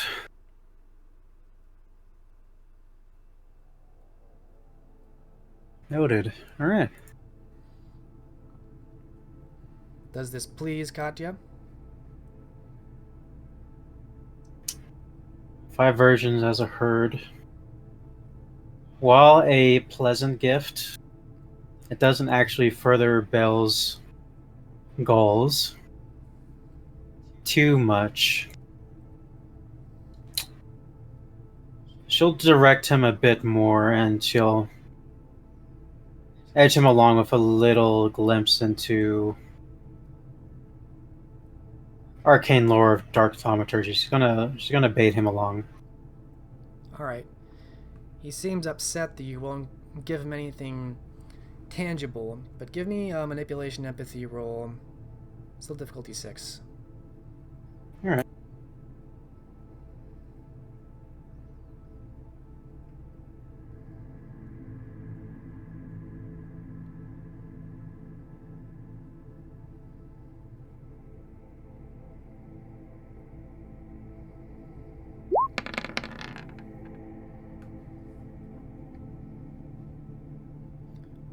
Alright. You've got him on the hook. He's definitely following along and enticed.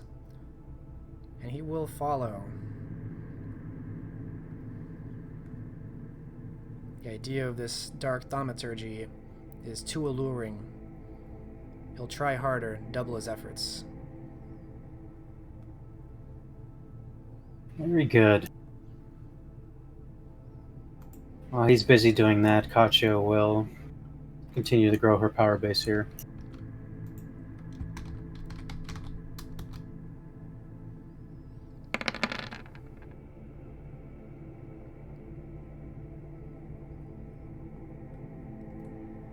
Hamilton disappears for about a year and comes back empty-handed. He tells you he had this great plan to find and take over a temple like she did, but he wasn't able to find any. Wasted time. What clan is he again? Hamilton is a Toreador. Really like tossing me Toreadors. You want him to go find Toreadors? No, you really like tossing Toreadors to me.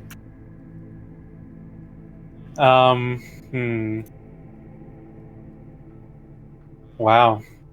She'll have him train his abilities in aspects to higher extents, and then he should try again. And at that point, he'll be more ready.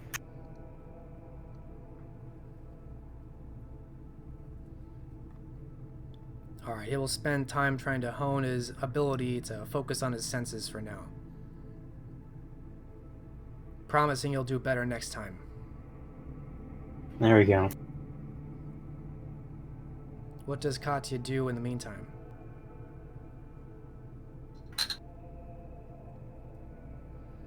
Three dots of influence. She'll try to use that influence to build more guards, more soldiers, just in case anything happens. She needs to get another commander like Roman. Alright, so you want to build on that influence? Yes. Alright. I'll have you make the same roll. You can add your influence dice, but now it's difficulty 7.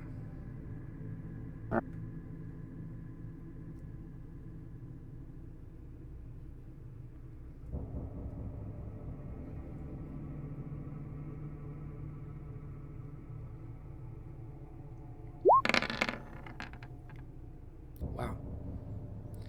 Yes. Although it gets harder to reach the upper levels of influence in Bulgaria, after another 15 years, you have made good inroads, thanks in large part due to the officials you already knew. By the end of it, you know a lot of the upper nobility, and although you think it might be a bit dangerous, if you wanted to, you could have a conversation with the king.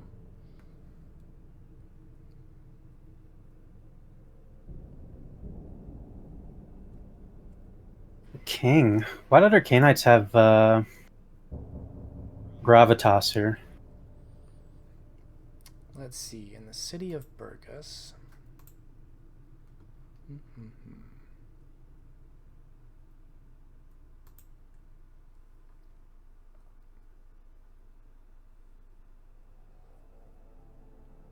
The Prince of Burgas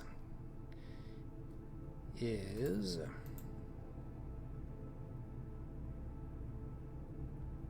a woman by the name of Elfrin Eckstein. She is a Malkavian. So far, she's tolerated your presence so long as you don't cause problems.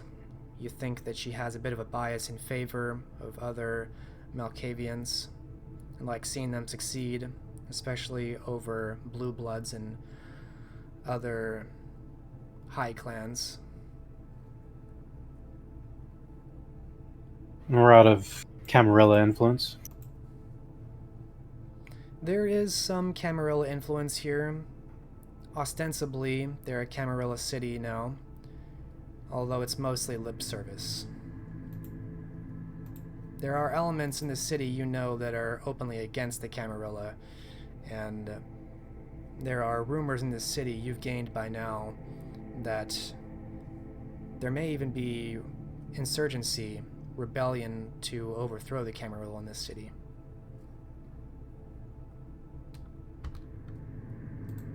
I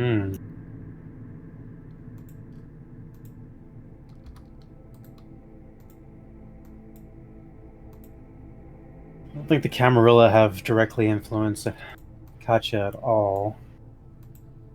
She's quite neutral on this issue.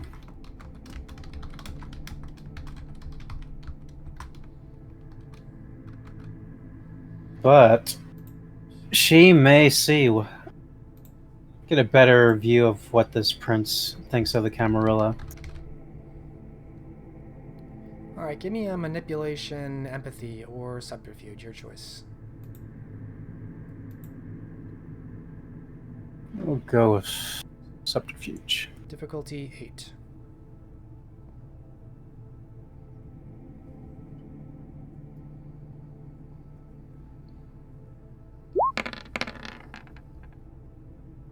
Three successes. You managed to placate and play up to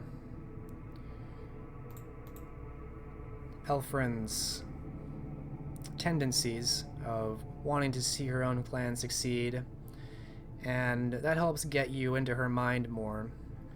And she lets slip that if there was a rebellion in the city to overthrow the Camarilla, she wouldn't get in the way of it. She might even help it. Wouldn't be the worst thing in the world for the Camarilla to lose this city.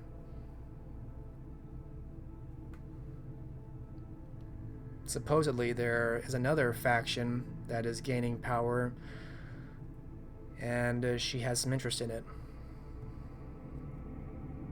Alright.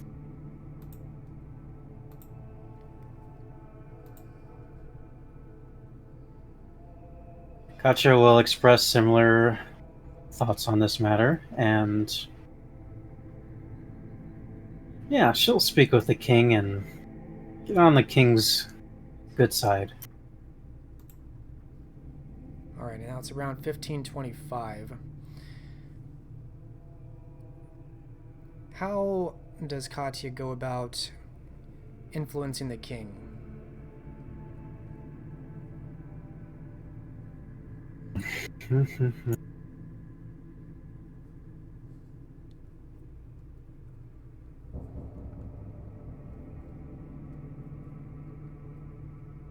Is this place currently a vassal to the Ottoman Empire? One moment.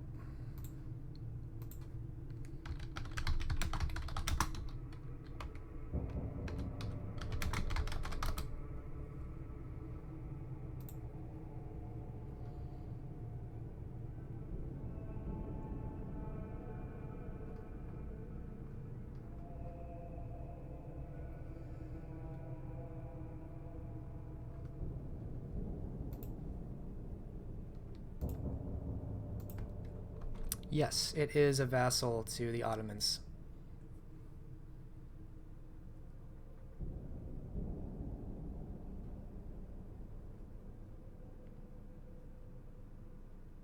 Okay, okay.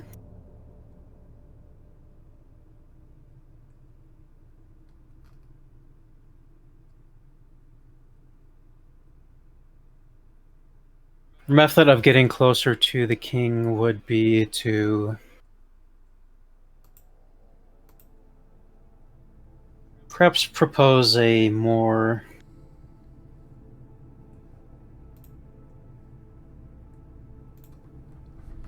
quiet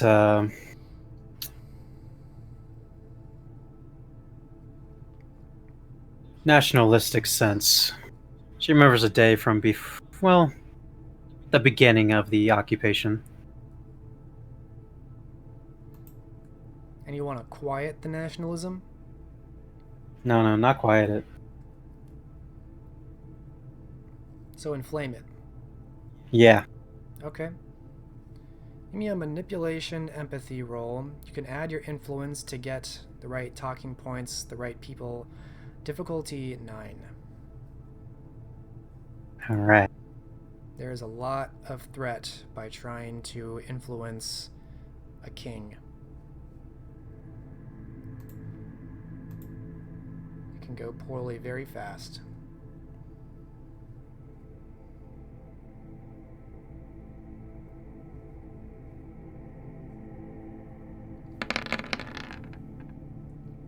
Wow, 2 successes.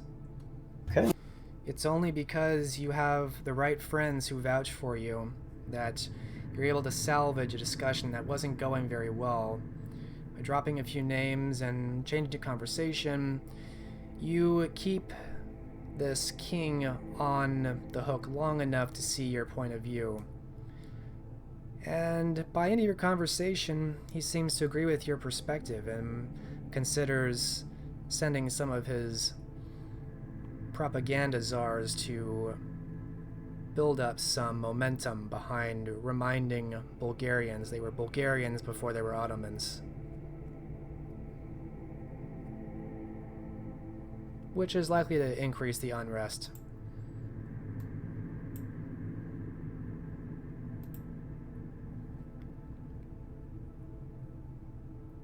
Is likely to do that. And indeed, by 1530, there are a number of cities in open defiance of Ottoman rule, refusing to pay taxes, riots. The nationalism has built up in defiance of the Ottoman occupation, and there is talk of a militia forming. Bulgaria might try and fight for its own independence. The Bulgarian king is reaching out to other rulers to help free Bulgaria from the Ottomans.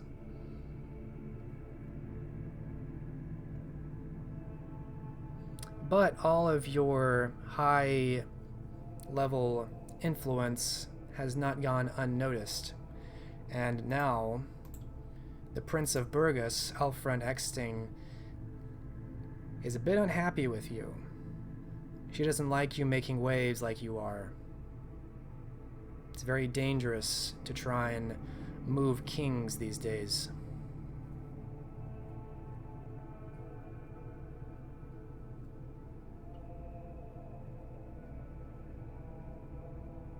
I would make a counter argument, but Katya's expression is very low. She tells you not to involve yourself with the king anymore.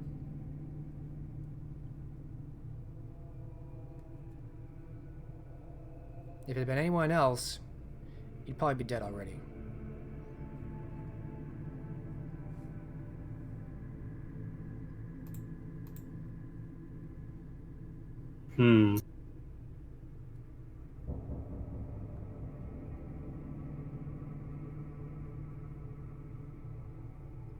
All right, all right. Katya will no longer overtly influence the king as before. The seed was enough, and of course, the Ottomans will not take kindly to this.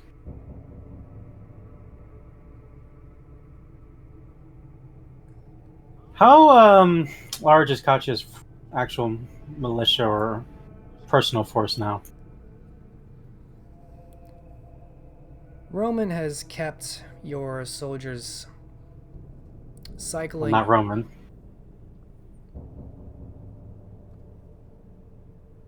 Not Roman. Are you talking about Roman the Ghoul or a different Roman? Roman the Ghoul. And his... Oh, he got killed. Sorry, continue. No, you're right. I forgot about that too. A lot happened. Roman's dead. You're absolutely right. Roman's dead, the neonates are dead. I should put a note there before I forget again. What forces are you talking about? Well, just build up a power. Well,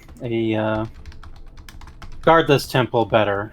Just to build up a force that would be able to be called whenever Kachi needed it.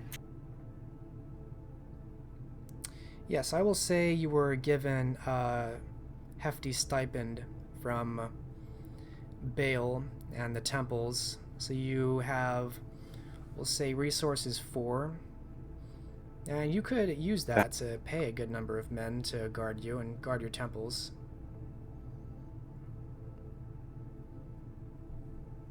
That helps if the time calls for it. In the meantime, she will continue to build temples around this land. Okay. The more you build, the harder it gets to build more. So assuming you're going along with what you have been, you can do another manipulation empathy. You can still use your influence if you still want to go that way. Difficulty here will now be 8.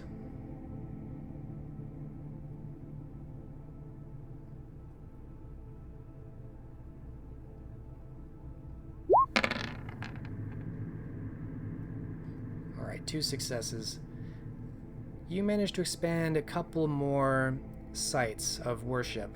You find a couple pockets that haven't been explored and still have people that could go and worship Baal.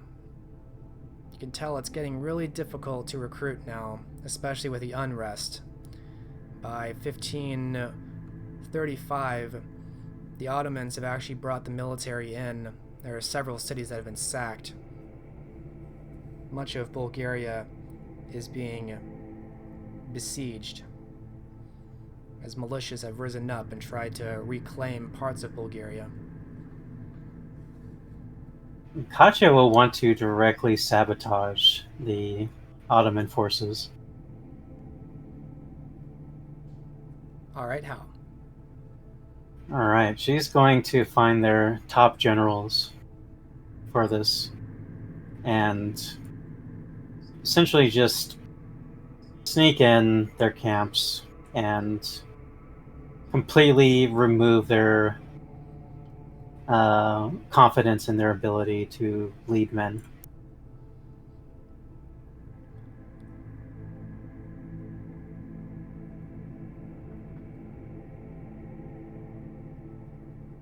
Alright, give me a wits stealth roll. Standard difficulty. Could I perhaps use an extra die from Obtenebration for this? I'll allow that. Alright.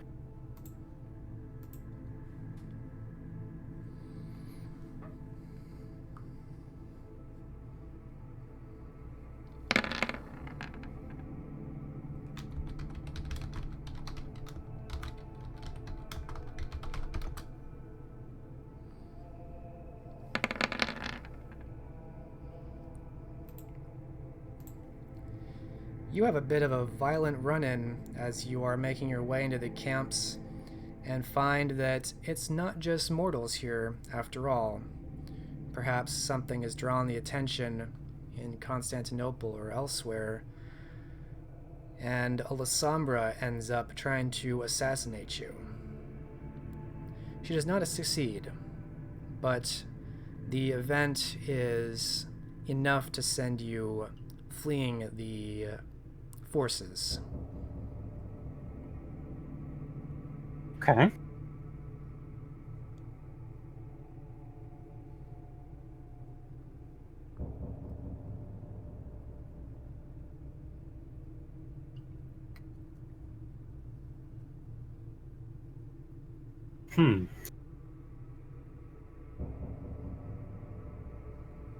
Meanwhile, it's been enough time for Hamilton to try again.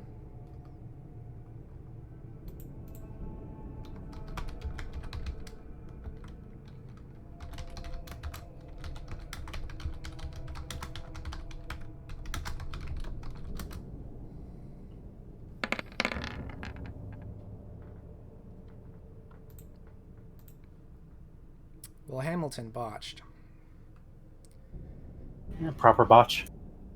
So what happens is, one of these nights you are in one of your main temples in Burgos, and in comes Hamilton, running with blood-stained tears down his eyes, telling you he's sorry. He's so sorry. He didn't mean for it.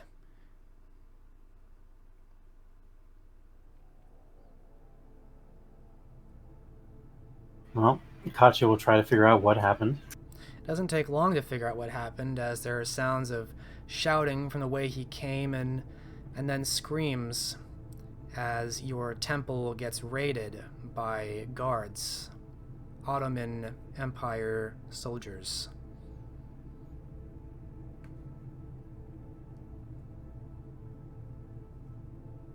All right. Well, Katya will not stick around for this failure. She'll go into obfuscate and watch how things transpire. In a strange parallel of your neonate nights, you watch from the shadows as the temple is invaded.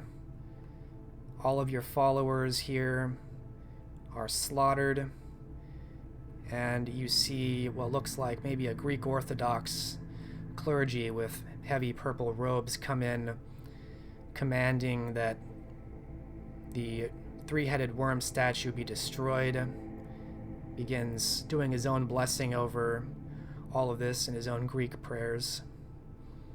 How many are in here? Many. Uh, Your temple is totally overrun. What about the guards she had? You had guards, but they were spread across Bulgaria guarding all the temples. So you had a good number of guards, but not enough to stop the Ottoman Empire's army. Yeah, fair enough. Damn, this pisses Katya off, but I guess she's not under the beast's sway anymore. No, there was a night when this might send you into frenzy, but these nights you can look at it with a more cold and calculating appraisal.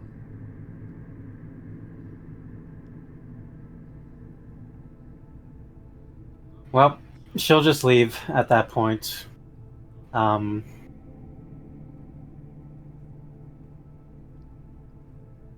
Will she be able to resurrect this spot after what is done, or is it like closed? After they finish slaughtering everyone and destroying everything of value and worth to Baal, or taking those valuables within, they fill it with cement. Or not cement, but stone.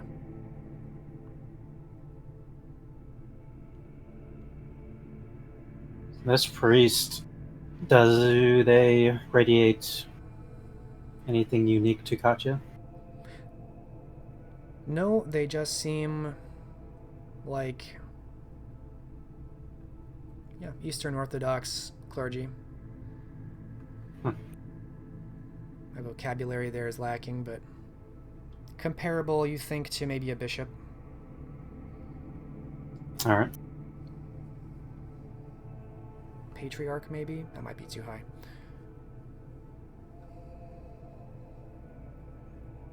That'd be really high.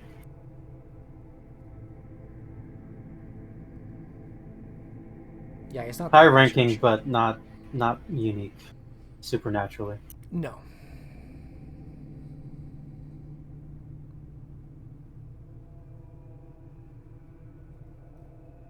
And who is commanding these Ottoman men? You can tell there's an officer amongst them, but largely the officer defers to this bishop.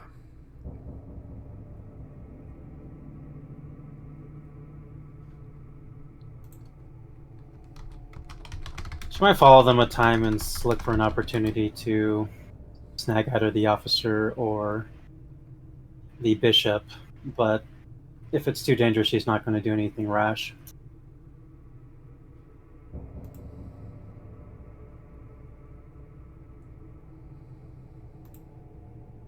I'm sorry, I caught that you're trying to sneak out.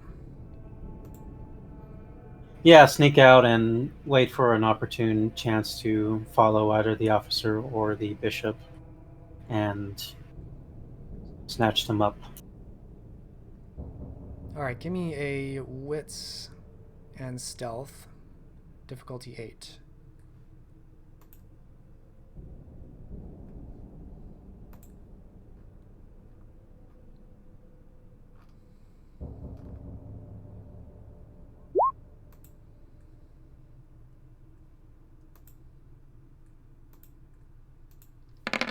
Alright, one success.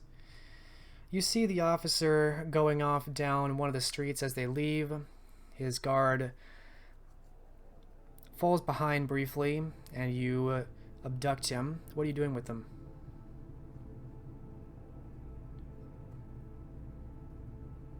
I'm gonna turn him into a ghoul. Alright. Doesn't take long, a number of nights, of course. You ghoul this officer in the Ottoman Empire.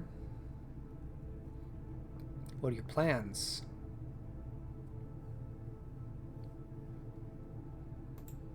She wants to have a more direct route to the military plans of the Ottoman Empire. He is going to procure those for her. Well, he's certainly going to try now. Anything for you. He returns to his outpost as they kind of have a military occupation in Burgos due to all the militias and the unrest. Does his best to gain more information on what the overall plan is from the higher-ups.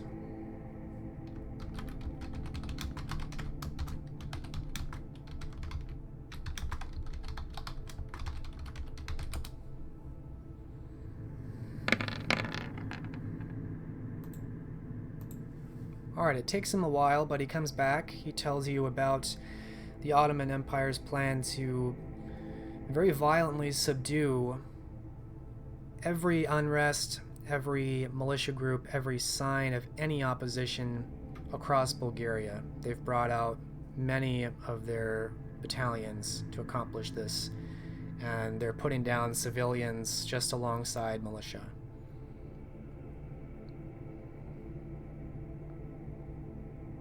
Katya will deliver this to one of her influential contacts to deliver to the king. Okay, this is relayed to the king. It further emblazons him, intent on being correct the whole time. He was right all along. They need to be an open rebellion. The Bulgarian forces begin to organize officially. Now it's not just pockets of resistance. The king himself endorses open revolution against the Ottomans. This is likely to take years, and it's uncertain what the outcome will be. What will Katya do?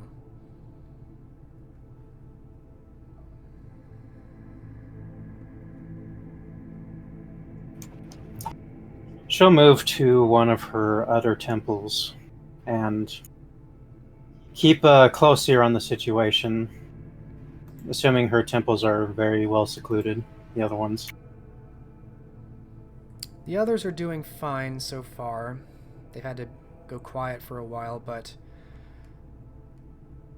so far you're able to visit these and make sure they're functional. Over the next number of years, Bulgaria attempts to fight for its independence against the Ottomans. The Ottoman Empire is great and very strong during this time. Has the king been unsuccessful in getting allies? He has. Christendom has retreated from the Ottoman Empire. Once Constantinople fell, there were talks of another crusade, but it fell through, and no king wants to risk his own wealth or his own countrymen to go after the Holy Land anymore. So Christendom has abandoned the regions west of Constantinople. Greece and Bulgaria and Romania have all been abandoned. There are no Christian allies coming, that's for sure.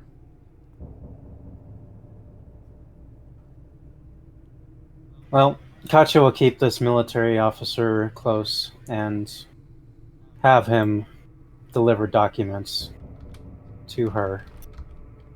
Things that could be used in the military fashion.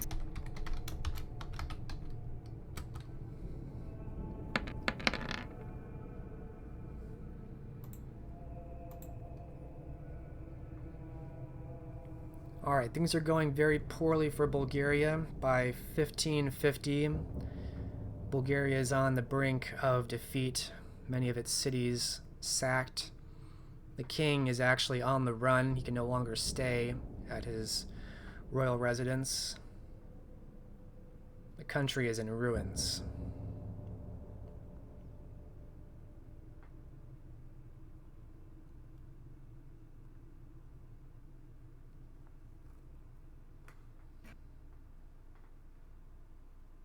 Has the fighting died down? There's not much fighting left. There are still pockets of resistance fighters, but it's more out of angst than in trying to accomplish anything. Alright. Katya will go back to establishing temples. In Bulgaria?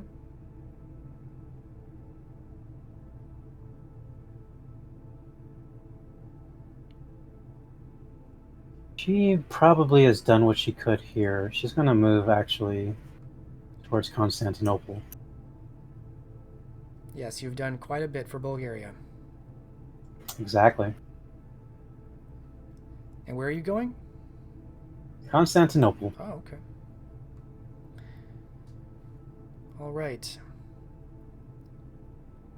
Hamilton packs up his things right alongside you and assures you this time he'll know what to do. He survived that? He did. Wow. Alright, Katya's gonna plot to kill him.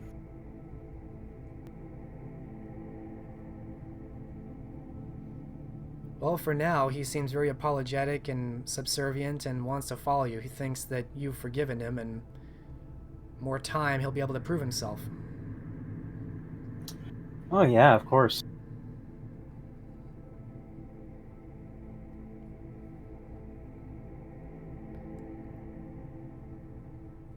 So you reach Constantinople, and now you are starting to spread your tendrils of temples there. Though security is a bit tighter here, given that it's very central to the Ottoman Empire, very important. So, are you going about the same way that you have been in the past? Yeah, that seems to be the reliable thing. Start with nobles, gain influence, and then push out. Of course, what are the Canaanites here like? The Canaanites of Constantinople are very complex. The history of this city is very complex. There are many factions here, many very old vampires. You making waves in this city has much more risk than even trying to make waves in London, or probably even Paris. Even Paris. Debatable. Okay.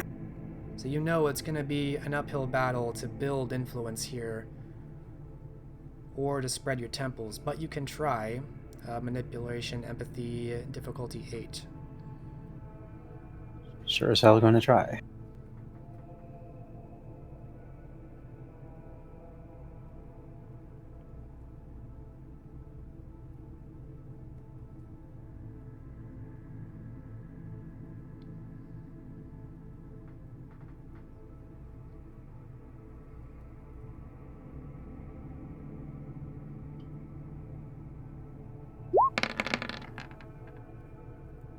Alright, 2 successes. You do get a couple sites up and running. It's a small gathering.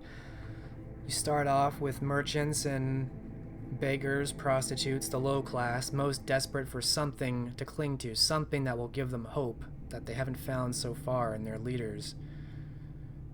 And you start to build from there. You start to find more well-to-do citizens and even a couple guardsmen. You slowly start to climb the social strata, and you have a couple of temples worshipping Baal, hoping that Baal will give them the life they deserve.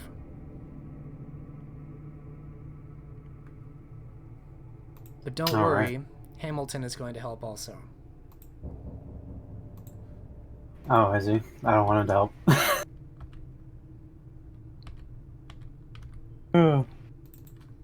Let's see. Did think about a plot to get rid of Hamilton. Shouldn't be too hard. He doesn't speak the language, right? No, he does not. But he's trying nonetheless.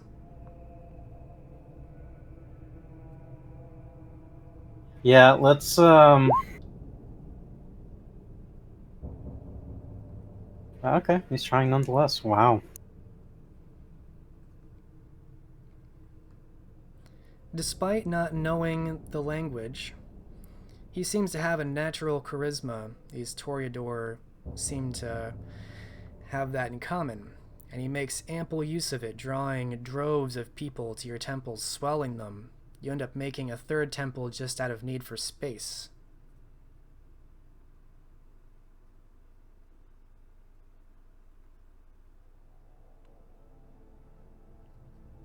Wow. You know what? Katya herself has made a mistake before.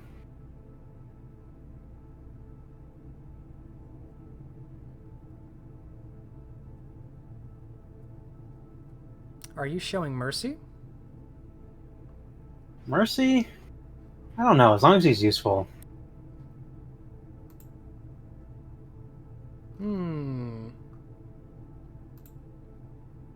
It's kind of a gray area because he's being useful Any right at display this of moment. altruistic behavior, any display of pity or mercy, avoiding injury to others for any reason.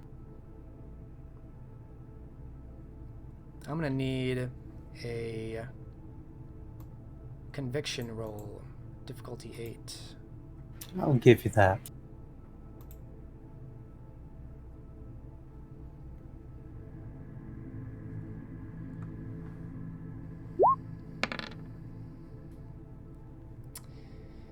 Although your beast is quelled, your focus on your road, that which guides you, and your morality seems to weaken as you aren't as sure what's really guiding you anymore internally. Your compass seems to falter. You lose a road point. But it is now 1565 in Constantinople. You have gained some notoriety amongst the kindred here, as it's known you're doing something. You're sometimes seen with large groups of people or otherwise notable by some of the influential kind who can't help but speak of you. And you're drawing more and more eyes from those in power. Nifty.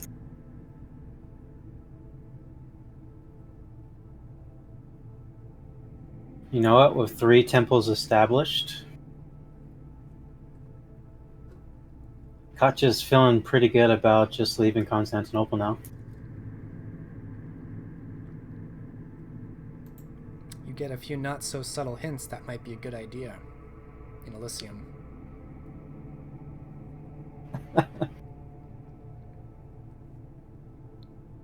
Where off to now, Katya?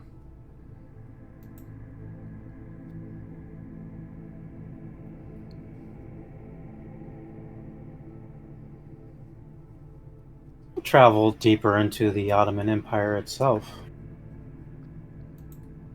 Hamilton pleads for your favor. He asks if what he's done is enough to earn the right to learn of these dark rituals you know.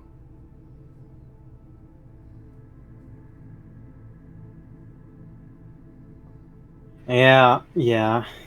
This, I mean, he messed up really bad, but this one was really good and a very difficult city. So, yeah, he may have even done better than her, so she is willing to teach him.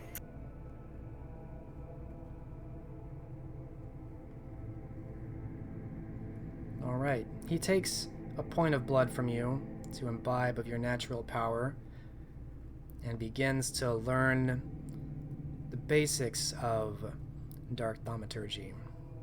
What path do you teach him?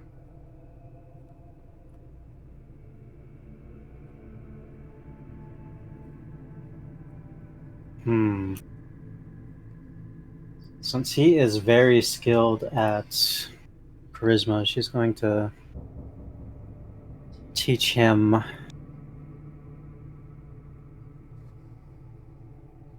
Yeah, he's gonna teach him the path of the defiler.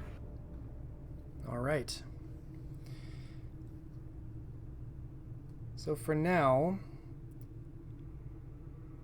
that is where we are going to leave Katya as she travels with Hamilton, teaching him the secrets of dark thaumaturgy as they spread temples in honor of Baal across Europe. And as the Renaissance ends and the Age of Enlightenment begins, this is where the scene fades on all of our vampires in the midst of their projects and plans and journeys. The underworld of the kindred and the Cainites continue their machinations in the dark, just out of view from mortal society, from the secrecy of their own veiled thrones. And for now, that is where our story concludes.